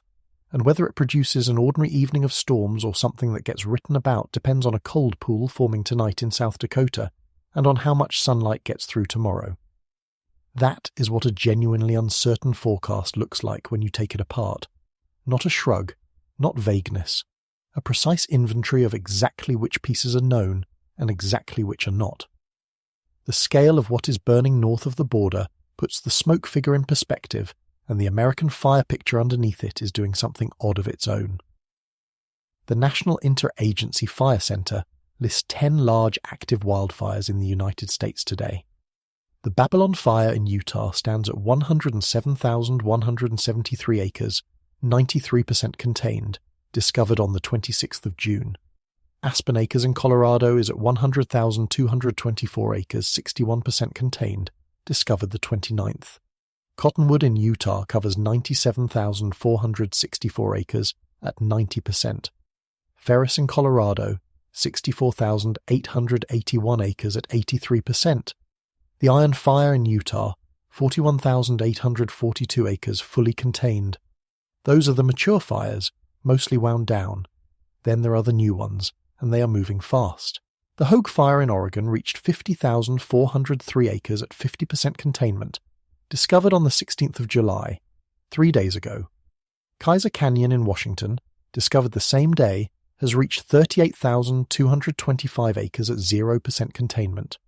Lyons Ferry, also Washington, also discovered the 16th, is at 34,787 acres at 12%. And Bear Trap in Minnesota, a state most people do not associate with fires at this scale, sits at 34,545 acres at 0% containment. 2 Washington fires from nothing to roughly 73,000 combined acres in 72 hours.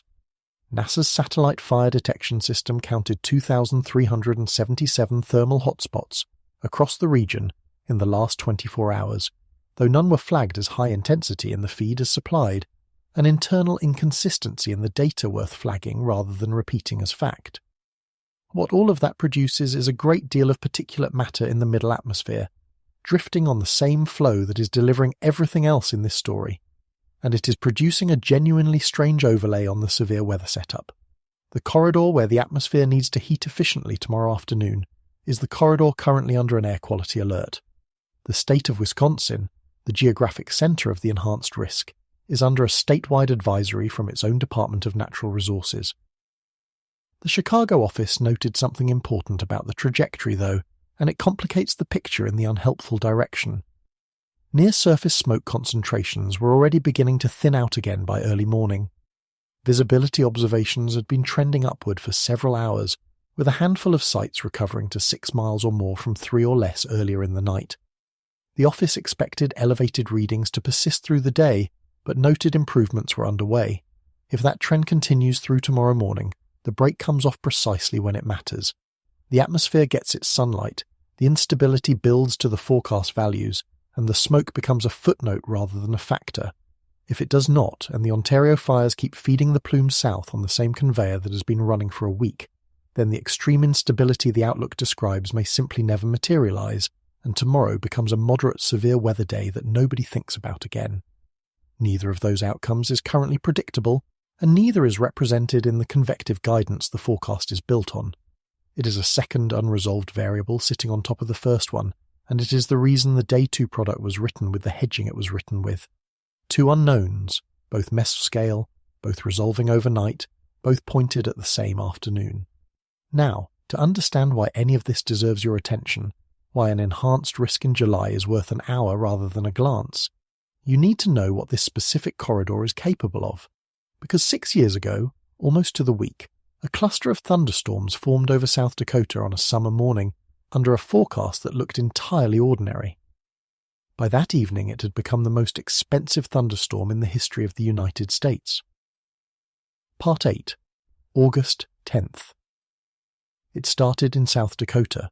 On the morning of August 10th, 2020, a cluster of thunderstorms formed in the southeastern corner of that state. Nothing about it was remarkable. Storms form in South Dakota on August mornings. The cluster began moving east, and as it crossed into Nebraska and then Iowa, it did something that clusters occasionally do and usually do not. It organized. By late morning it had become a single bowing line. By early afternoon that line was crossing central Iowa at roughly 60 miles per hour, and the winds inside it had reached a strength that the state had no recent memory of. The highest measured gust was 126 miles per hour in Iowa. Post-event damage surveys, which estimate wind speed from the pattern of destruction where instruments failed or did not exist, put the maximum at 140. A gust of 112 miles per hour was recorded near Midway, 100 at Hiawatha. For scale, 140 miles per hour is the sustained wind of a Category 4 hurricane. It arrived in central Iowa with under an hour of warning from a storm that had been a nondescript cluster over South Dakota that morning. The system did not stop. It ran east across Iowa into Illinois and Indiana, and by the time it dissipated it had travelled roughly 800 miles in about 14 hours. 4 people were killed. A man riding a bicycle in Cedar Rapids was struck by a falling tree. A person in Brooklyn, Iowa was electrocuted by a downed power line. A tree came through a house near Malcolm. At least 60 people were injured. More than 1 million customers lost power, and in some communities it stayed out for well over a week in August heat. The damage total came to more than $11 billion. That figure took time to settle. The National Oceanic and Atmospheric Administration's initial estimate in October of 2020 was $7.5 billion, and it was revised substantially upward as the agricultural losses were tallied. It made that single afternoon the costliest thunderstorm event in United States history. The agricultural numbers are the ones that are difficult to sit with, because they describe destruction at a scale that does not fit in a photograph. According to the United States Department of Agriculture's Risk Management Agency, 57 of Iowa's 99 counties lay in the derecho's path, containing 14 million acres of crops. That is approximately 66% of the 21.3 million acres of corn and soybeans planted in Iowa that year. 2/3 of the state's row crop inside the swath. Damage was concentrated most heavily in 36 of those counties, accounting for 3.5 million acres of corn and 2.5 million acres of soybeans. Together, about 20% of Iowa's total cropland, severely damaged in a single afternoon. Corn does not survive that. A field of mature corn hit by a 100-mile-per-hour wind is flattened, and flattened corn in August, weeks from harvest, largely cannot be recovered. Aerial photographs from the days afterward show entire counties where the crop is lying down in the same direction, mile after mile like something combed flat. Cedar Rapids lost a substantial fraction of its tree canopy. The cleanup ran for years. There are neighborhoods in that city that still do not look the way they looked on August 9th, and here is the detail that matters most for our purposes, the one that reframes everything about tomorrow. On the morning of August 10th, 2020, the Storm Prediction Center had that area under a slight risk, level 2 of 5, 1 category below the shape currently drawn over Wisconsin. The forecast was not incompetent. The environment that morning genuinely did look like a slight risk environment when it was evaluated. What the forecast could not anticipate was that the cluster forming over South Dakota would organize as efficiently as it did, sustain the cold pool and shear balance as well as it did, and hold that balance for 800 miles. The risk was upgraded during the day as the system revealed itself on radar, but by then it was already happening, and the upgrade was documentation rather than warning. That is the nature of these events, and it is the reason I have spent this long on the physics. The system was not forecast into existence. It emerged, and it emerged from a morning that looked, on the map, like an ordinary summer day in the Midwest. Now, and I want to be exact here, because it would be easy to let the story do work it should not do. The 2020 derecho is not a forecast of tomorrow. It is an answer to a different question.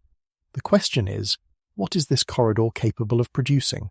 And the answer, from 6 years ago, is that it is capable of producing the costliest thunderstorm in the country's history from a starting point that no forecaster flagged as exceptional. There are real differences between then and now. The 2020 event ran along a corridor from eastern Nebraska through central Iowa into northern Illinois and Indiana. Tomorrow's enhanced risk sits north of that, covering northeastern Iowa, Wisconsin, northern Illinois, and the Upper Peninsula. Overlapping, but displaced. The synoptic setups are not identical.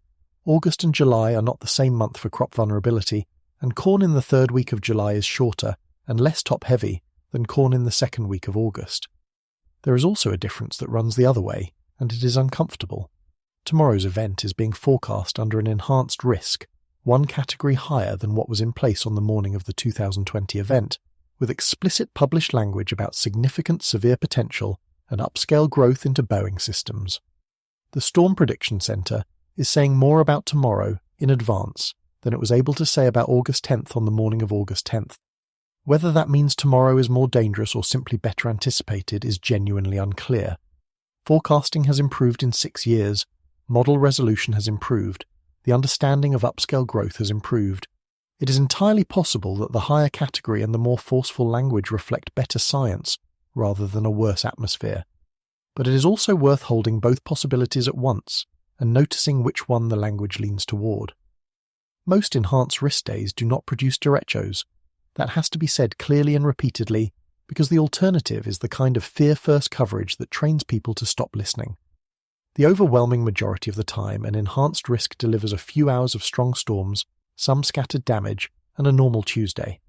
The point is not that tomorrow will be August 10th.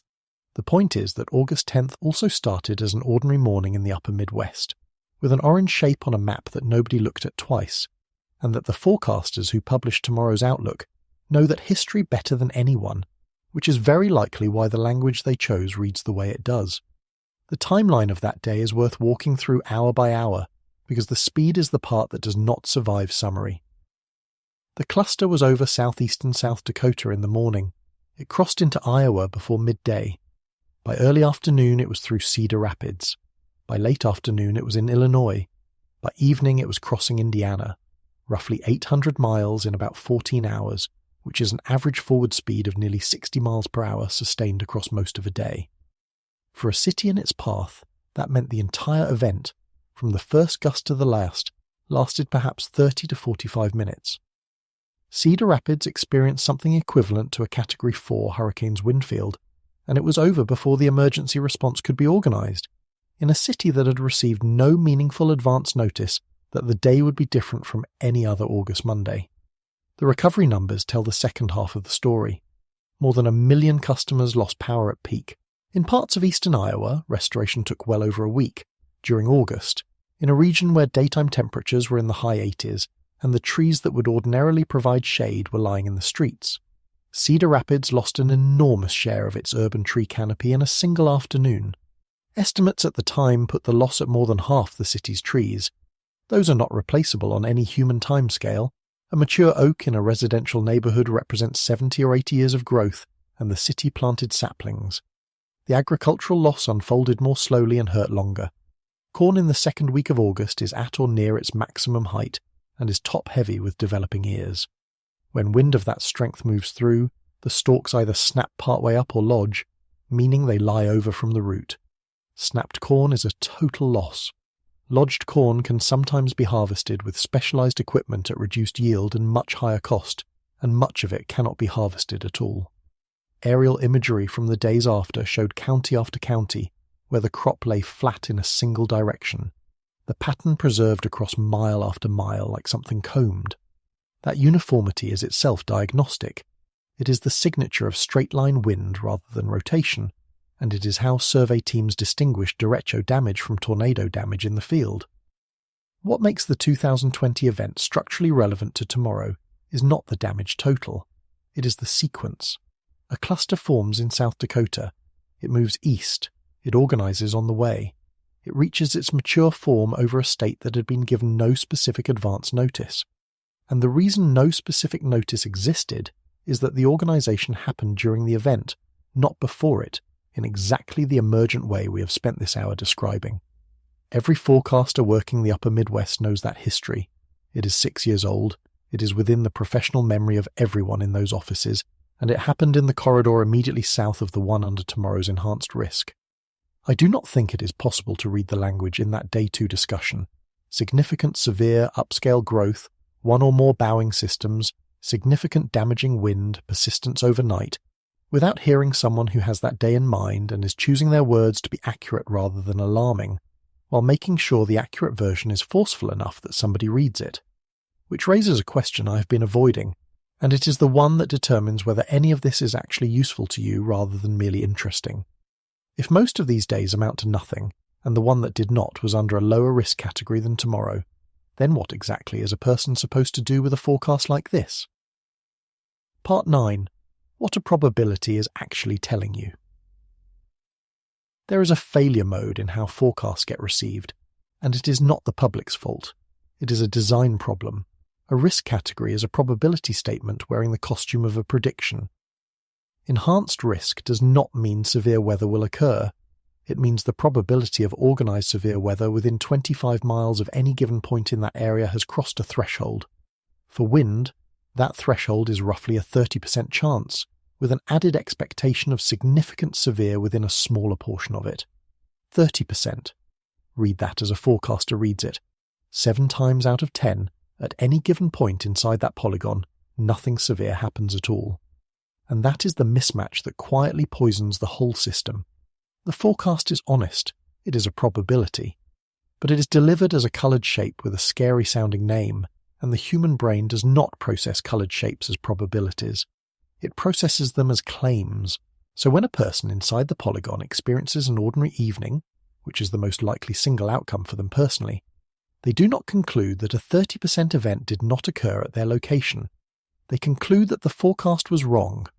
Do that 4 or 5 times over a summer, and a rational person arrives at the belief that severe weather forecasts are exaggerated.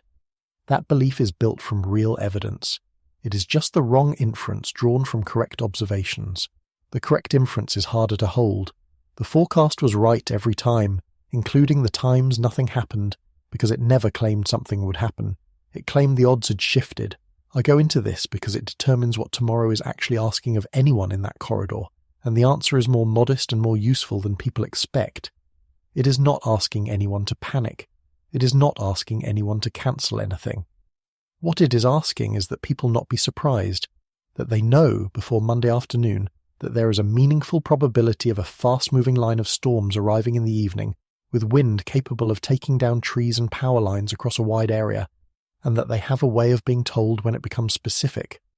Because the thing about the significant severe end of this is that its warning time is short by nature. A tornado warning is typically issued for a small area with, on a good day, 15 or 20 minutes of lead. A severe thunderstorm warning for a bowing line covers a bigger area, but the line moves at 50 or 60 miles per hour. If you are asleep at 11 at night in western Michigan, and the system that formed over Iowa at 5 in the afternoon arrives at your county line, the interval between the warning and the wind is measured in minutes. That is what the overnight persistence language in the Outlook actually means in human terms. It means the highest consequence portion of this event, if it happens, may arrive at a time when the largest possible fraction of the affected population is asleep with their phones on silent, which is why there is a distinction worth knowing about, and it is the cleanest single indicator available for how tomorrow is trending. Watches and warnings are different animals. A warning means it is happening now, here, take cover. A watch means conditions are favourable over a large area for the next several hours. It is issued by the Storm Prediction Centre, it typically covers many counties, and it is the moment when forecasters shift from describing an environment to declaring that the environment has been realised. And there is a tier above the ordinary watch. When forecasters have high confidence that a significant severe event is underway or imminent, they can issue what is called a particularly dangerous situation watch. That phrasing is not decorative. It is reserved, deliberately rationed, and used only when the confidence and the stakes are both high. If tomorrow evolves toward the high-end branch, that is where you will see it first. A particularly dangerous situation, severe thunderstorm watch across Wisconsin or northern Illinois, would be the operational signal that forecasters have crossed from possible to likely. Its presence or absence by tomorrow afternoon tells you more than any amount of speculation tonight. The other indicator is earlier and simpler. Around 1 in the morning Central Time on Monday, the Storm Prediction Centre will issue its Day 1 outlook for that day. By then the forecaster will have watched tonight's Dakota storms actually happen. They will know whether the cold pool washed out, held together or stalled. The entire branch we have been discussing will have collapsed into a single observed history. 3 things to look for in that product. Whether the enhanced risk is upgraded to a moderate risk, which would be a significant escalation and is issued sparingly. Whether the risk area shifts geographically, which would tell you where the boundary ended up. And whether the discussion language moves from possible toward expected or likely on the bowing system. Because that word change, buried in a paragraph almost nobody reads, is the forecaster telling you which of the 3 Mondays they now believe they are looking at. That is the honest answer to what a person does with this. Not panic, not dismissal. Know that tomorrow evening is a live question, and know exactly which 2 products will answer it and roughly when. There is one more thing worth saying about the probability, because it cuts against the reassurance I just offered. A 30% chance at any given point does not mean a 30% chance that the event occurs. Those are different statements, and conflating them is the mirror image error to the one I described at the start of this part. If a Boeing system runs 800 miles, the probability that it happened somewhere is high. It is the probability that it happened at your specific address that is low, which is exactly the structure that makes these events so persistently underrated. From the inside, at any single location, they are rare. From above, looking at the whole corridor, they are not rare at all. The corridor under tomorrow's enhanced risk has produced one of these in living memory, and the fields in central Iowa that were combed flat in 2020 were, on the morning of that day, inside a polygon where the probability at any given point was lower than it is over Wisconsin tomorrow. The lead time problem deserves a closer look, because the numbers are not what most people assume, and they explain why the overnight portion of tomorrow's forecast is the part that concerns me. Tornado warnings in the United States carry an average lead time somewhere in the neighborhood of 13 to 15 minutes. That figure has improved over decades of radar upgrades, and it is now roughly at a plateau, because the physical process being detected, the tightening of rotation into a tornado, simply does not happen much before it happens. Severe thunderstorm warnings for wind typically carry somewhat more, but the geometry works against you when the system is moving fast. A line travelling at 60 miles per hour covers a mile a minute. A warning issued for a county 20 minutes ahead of the leading edge gives 20 minutes to the western edge of that county, and considerably less to a town near its centre. Now add the hour. If a system organises over eastern Iowa around 5 or 6 in the evening and runs east, it reaches western Wisconsin during the evening, eastern Wisconsin and northern Illinois in the late evening, and lower Michigan and northern Indiana somewhere between 11 at night and 3 in the morning. At 11 at night, a substantial fraction of the population is asleep. By 2 in the morning, nearly all of it is. Phones are silenced or face down. Televisions are off. Outdoor sirens, where they exist, are designed primarily for tornado warnings and are not audible indoors with windows closed and air conditioning running. This is a well-documented vulnerability. Overnight severe weather events produce disproportionate casualties relative to their intensity, and the reason is entirely about notification rather than about the storms themselves.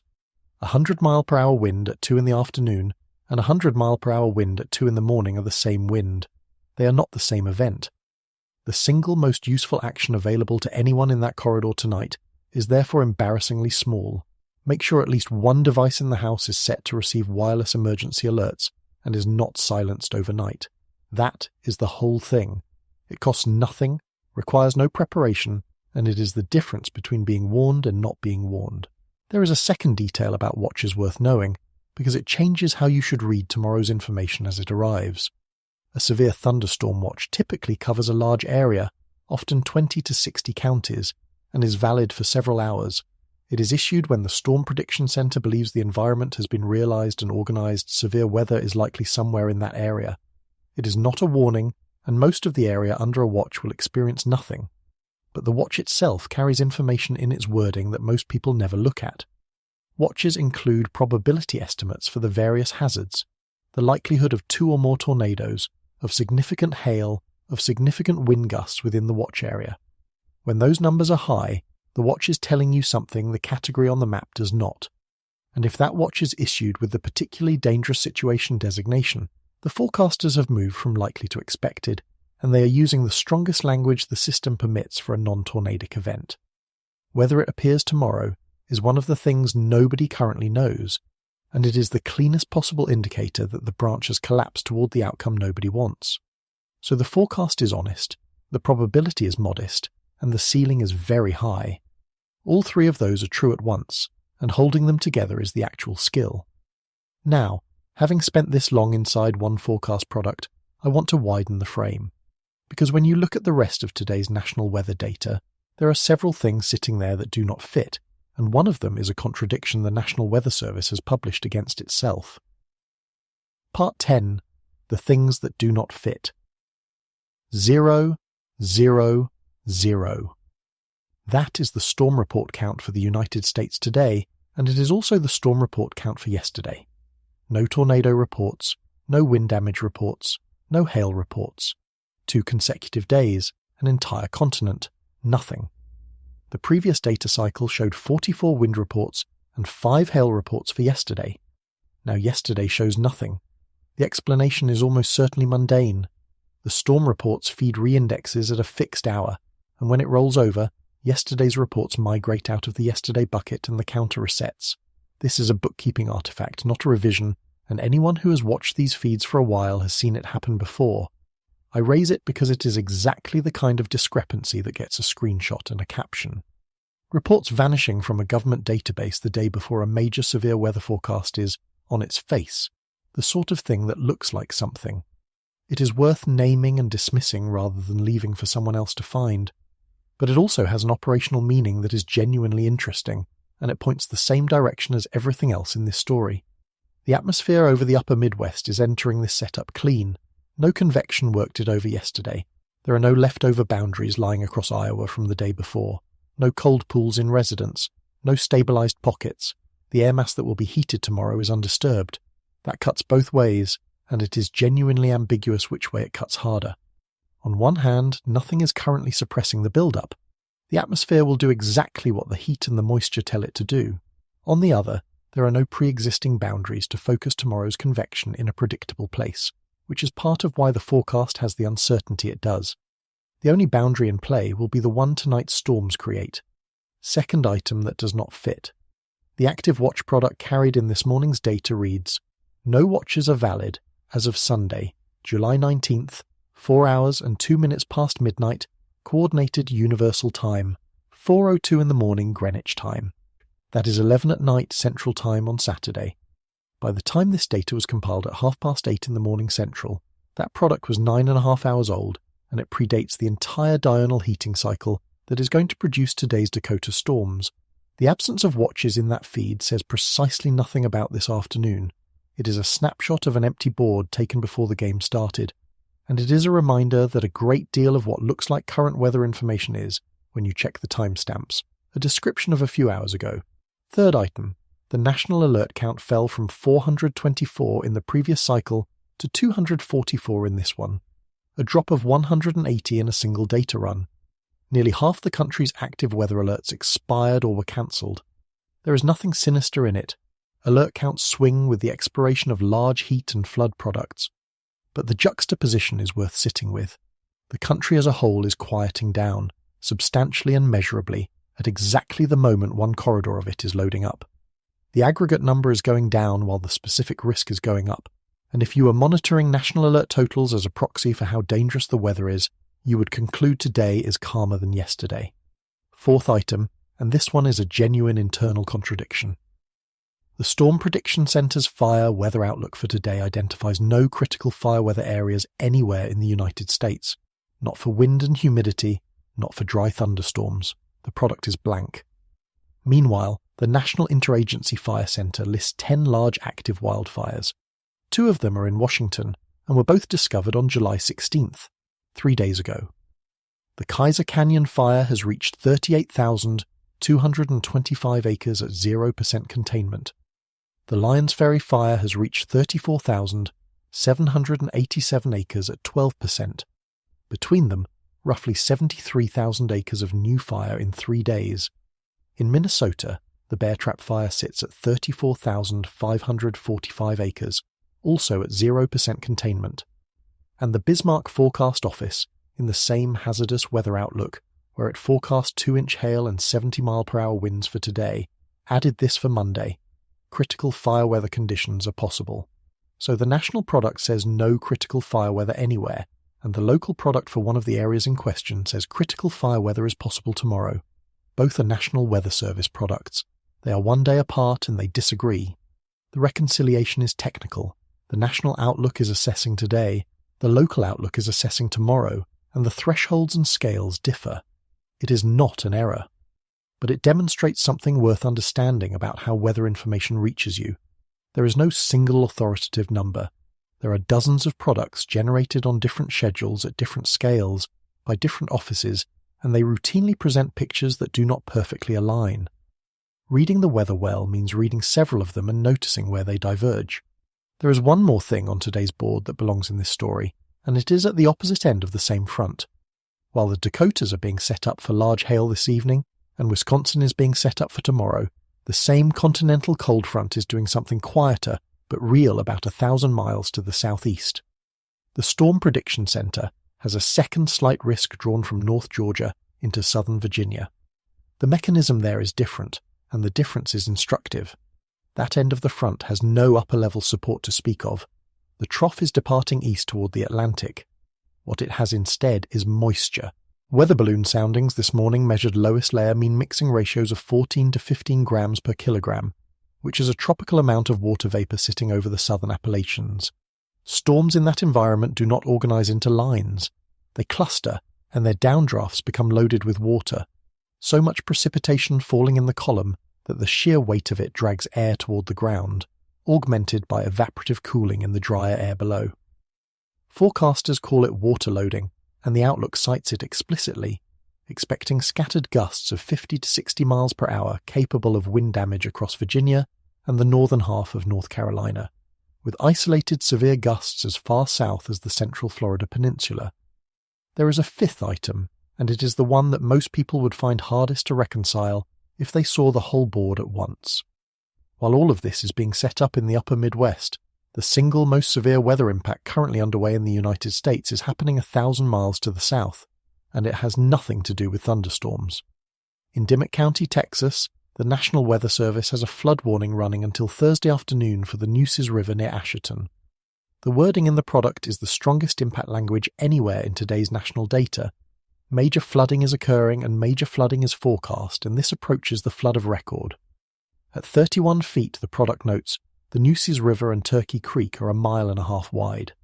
Downstream at Cotulla and on the Frio River at Tilden, the products carry major flooding forecasts with a start time and no end time, from Monday afternoon until further notice. The San Antonio River near Runga stood at 34.9 feet this morning. The San Saba River at San Saba was at 24.3 feet against a bankfull stage of 20. On the Frio near Darby, the impact statement notes that hundreds of livestock are trapped. 14 active alerts in Texas, 12 of the country's flood warnings, nearly all of them there. And the reason this belongs in a video about severe weather in Wisconsin is the contrast it draws about attention. That is, by any measure of impact, the biggest weather story in the country today, a river approaching an all-time record crest, with a warning window running 5 days. It does not appear in the Weather Prediction Center's national headline set this morning, which led instead with smoke, thunderstorms, the Gulf system, monsoon rain, and heat. The most consequential event in the country is not in the national summary, not because anyone made a decision to exclude it, but because slow-moving hydrological disasters do not generate headlines the way fast-moving convective ones do. A river rising over 5 days produces no dramatic moment. It just gets wider. That same asymmetry is why tomorrow matters as a story. A derecho, if it happens, will produce a very dramatic few hours and will be covered everywhere. The forecast that preceded it, the one that named the possibility 30 hours out and admitted its own uncertainty, will not be covered at all, and the people in its path will mostly have seen an orange shape and moved on. That is the atmosphere over the United States today, taken as a whole, and it explains why so much of what people see about the weather feels contradictory, because it genuinely is contradictory, at different places, for different reasons, all at once. Which brings me to the part of this I have been putting off, because when a system this complicated produces a forecast this uncertain, pointed at a corridor this populated, a very specific set of explanations tends to appear, and some of them are more interesting than they first appear. Part 11. The explanations people reach for. Every time a forecast like this goes out, a parallel conversation starts, and it runs on a track the meteorologists never see. I want to walk through it honestly, because these ideas are not going away by being ignored, and because at least one of them contains a real question hiding inside a wrong answer.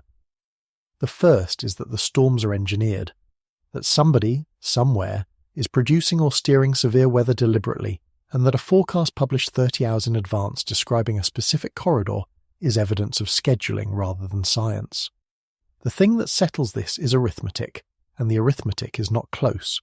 A mature mesoscale convective system releases energy in the form of latent heat, the heat given up when water vapor condenses, on the order of 10 to the 15th or 10 to the 16th joules over its lifetime.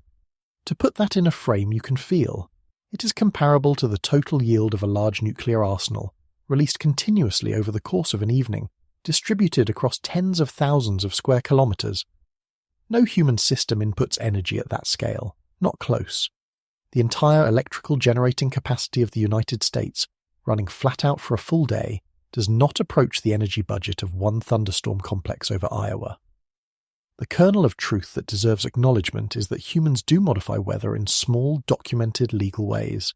Cloud seeding is real. Programs operate in several western states and in Texas. The measured effect, where it can be measured at all, is on the order of a few % enhancement of precipitation under already favourable conditions, and it acts on individual clouds over areas of tens of miles.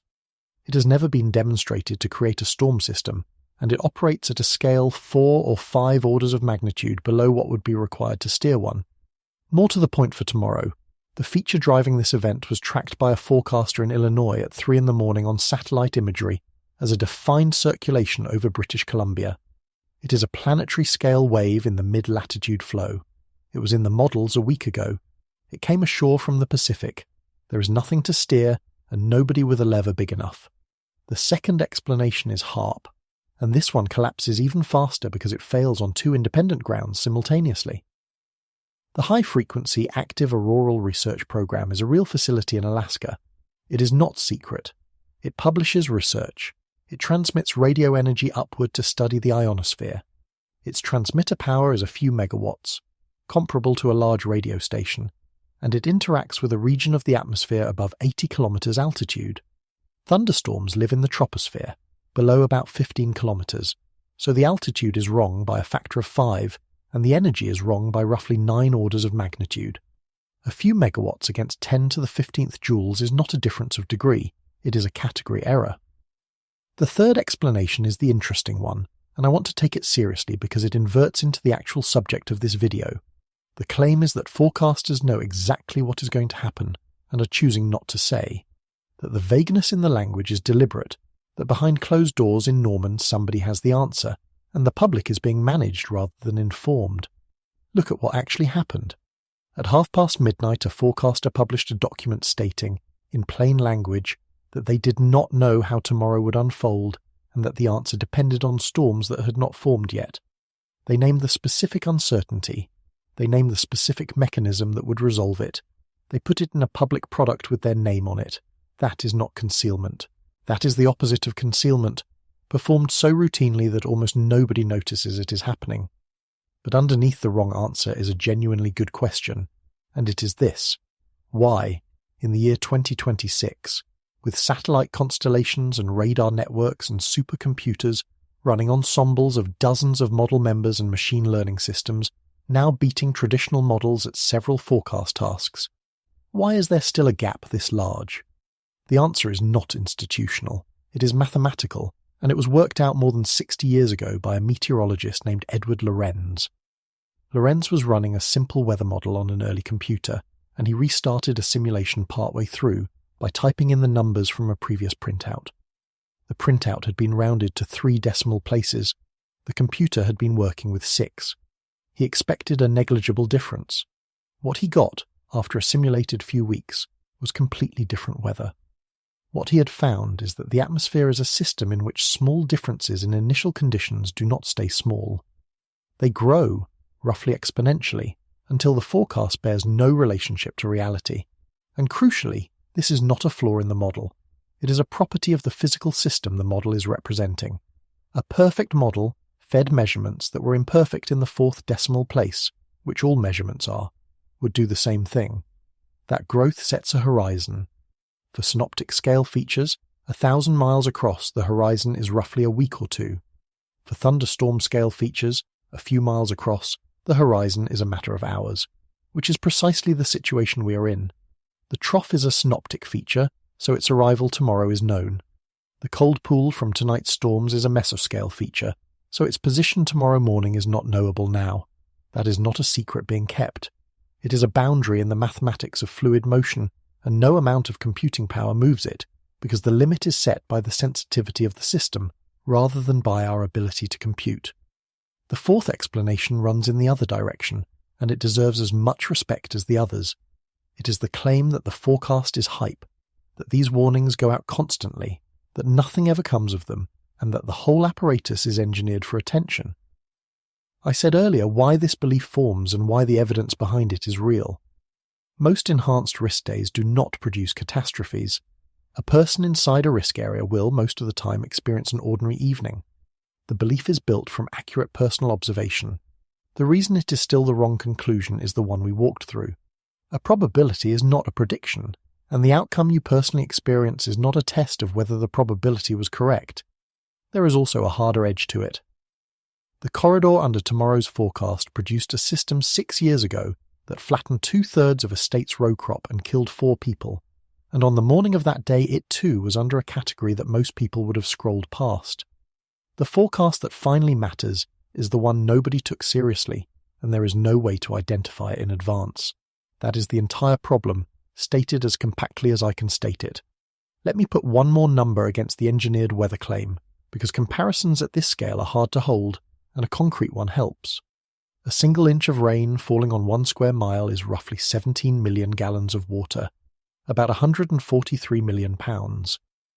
Every one of those pounds was lifted into the atmosphere by evaporation somewhere upstream, and every pound of it released its latent heat when it condensed inside a cloud. Now scale that to a mesoscale convective system covering, say, 40,000 square miles over the course of an evening and producing an average of half an inch across that area. The energy involved in that phase change alone runs into the 10 to the 16th joules range.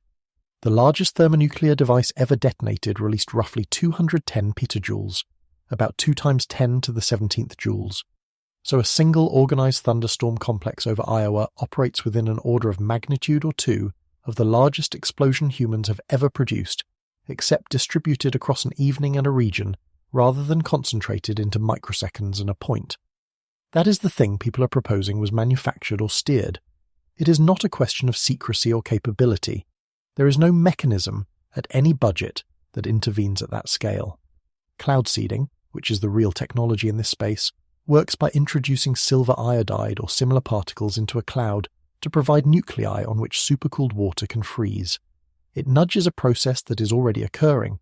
Where studies have found an effect, it is typically in the range of a few % additional precipitation from clouds that were already going to precipitate. The technology has been in use since the 1940s. It has never been shown to initiate convection in a stable atmosphere, and it certainly cannot direct a continental-scale trough. The other claim that circulates, that the reports vanished from the database, I addressed already, but the pattern behind it repeats. A person notices a genuine discrepancy in public data. The discrepancy is real. The explanation is mundane, and requires knowing something about how the feed is maintained.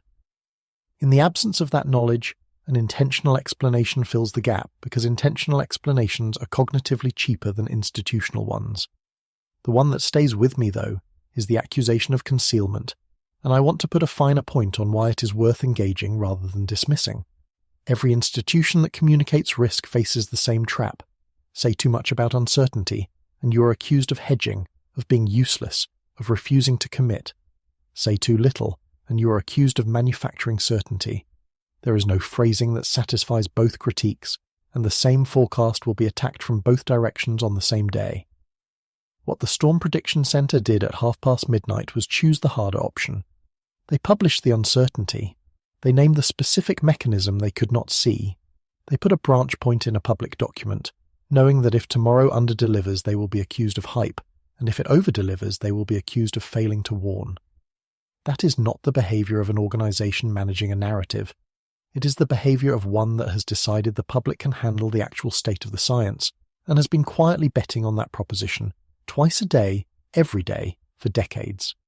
And it means the useful posture is not belief or disbelief. It is a low-cost habit. Know when the risk window is, have a way to be woken up, and let the probability be a probability. We are almost at the end of this. But there is one more thing I want to leave you with, and it is not about tomorrow.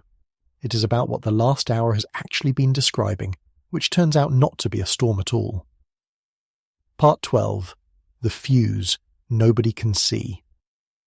Somewhere over South Dakota tonight, in the last hours of daylight, the lid is going to break. There is a layer of warm air a few thousand feet up that has been holding everything down all day. The same lid that keeps most summer afternoons uneventful.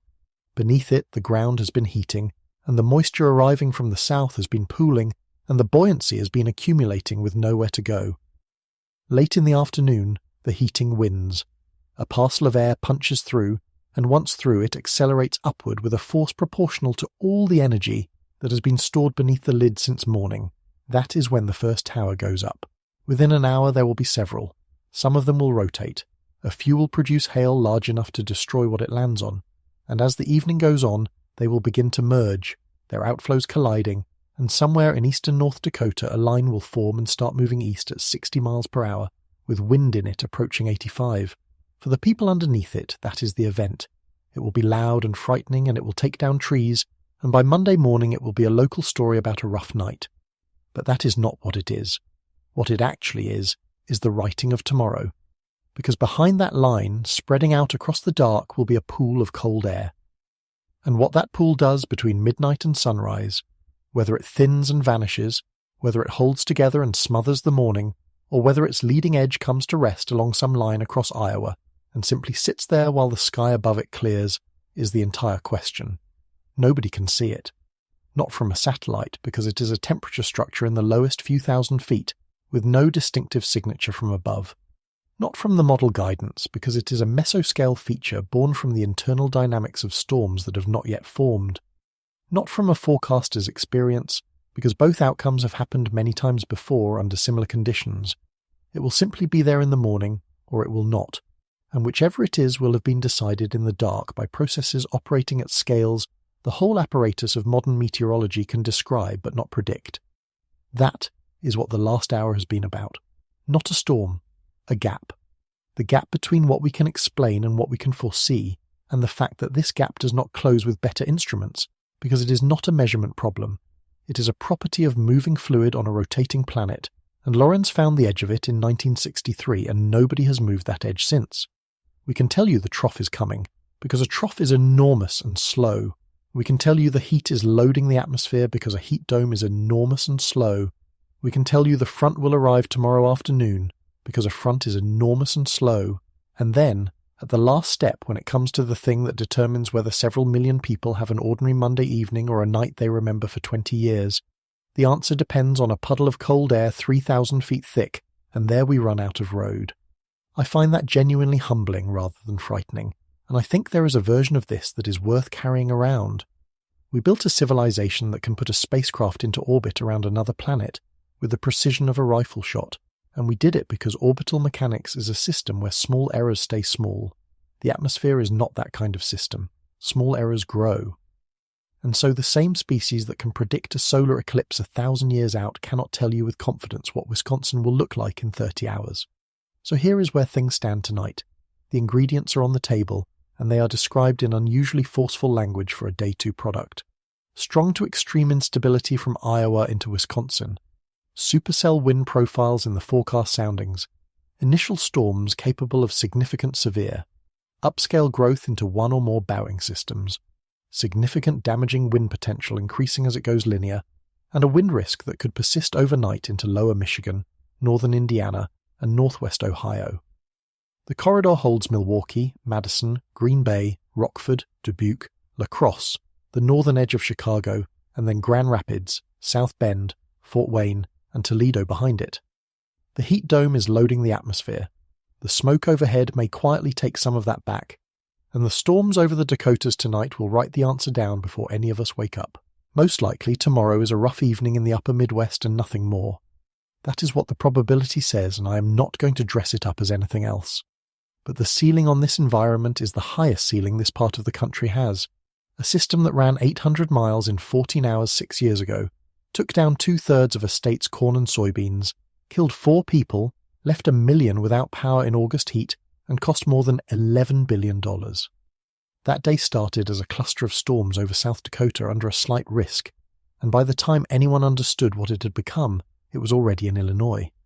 Which leaves one question open, and it is not rhetorical. It has a real answer, and that answer arrives at a specific hour. At around 1 a.m. Central Time on Monday, a forecaster in Norman will sit down having watched tonight's storms actually happen, and will write the Day 1 outlook. By then the cold pool will be somewhere, the clouds will be doing something, the branch will have collapsed into a single history. There is a way of seeing this that I keep returning to, and it reframes what a weather forecast actually is. We tend to think of forecasting as a kind of seeing, as though the future exists somewhere ahead of us, and better instruments let us look further down the road. That is how it works for eclipses and for spacecraft trajectories, where the equations are stable and the errors do not grow. The atmosphere does not work that way, and so a weather forecast is not an act of seeing. It is an act of simulation. It is running a model of the planet forward faster than the planet runs itself, and comparing where the model ends up. And every simulation begins with measurements that are imperfect, and the imperfection grows, and at some point the simulation and the planet have nothing left to say to each other. For a trough over British Columbia, that point is a week away. For a pool of cold air over South Dakota, it is tonight.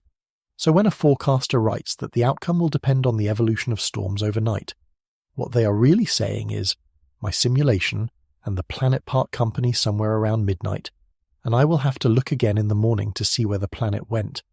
There is something in that worth sitting with, because it applies more broadly than the weather. We have built a civilization that is superb at predicting systems, where errors stay bounded, and consistently terrible at predicting systems where they compound. And we keep being surprised by the second category, because the first category has trained us to expect that more data solves everything. More data does not solve a cold pool. By tomorrow evening, one of two things will have happened in that corridor. Most likely a line of storms will move through the upper Midwest between late afternoon and midnight. Trees will come down in a scattered way. Some tens of thousands of people will lose power for a few hours. Somebody in Wisconsin will post video of a wall of rain crossing a field, and by Tuesday it will be gone from everyone's memory except the utility crews. Less likely, but entirely within the envelope the Storm Prediction Center described, something will assemble itself over eastern Iowa in the early evening and start moving east at 60 miles per hour, with a rear inflow jet reaching the ground behind a bowing line, and it will still be doing that at midnight over Michigan, and by Tuesday afternoon somebody will be measuring the swath to see whether it crosses 400 miles. The atmosphere is not choosing between those. It is not deciding anything. It is simply going to do what the equations require, given conditions that are being set right now, over the Dakotas, in the dark, by processes that will leave a trace across Iowa by sunrise. Everything else, the categories, the polygons, the language, the products, this entire hour, is our attempt to stand slightly ahead of that and describe it before it arrives. Which brings us back to the sentence that started all of this. Some uncertainty remains concerning placement and extent of potential ongoing convection early Monday. 23 words, written at midnight, buried in a technical document, describing the exact edge of what a species that has mapped the ocean floor and photographed the surface of Titan is able to say about tomorrow evening in Wisconsin, and that forecaster will choose a word, possible, or likely, or expected.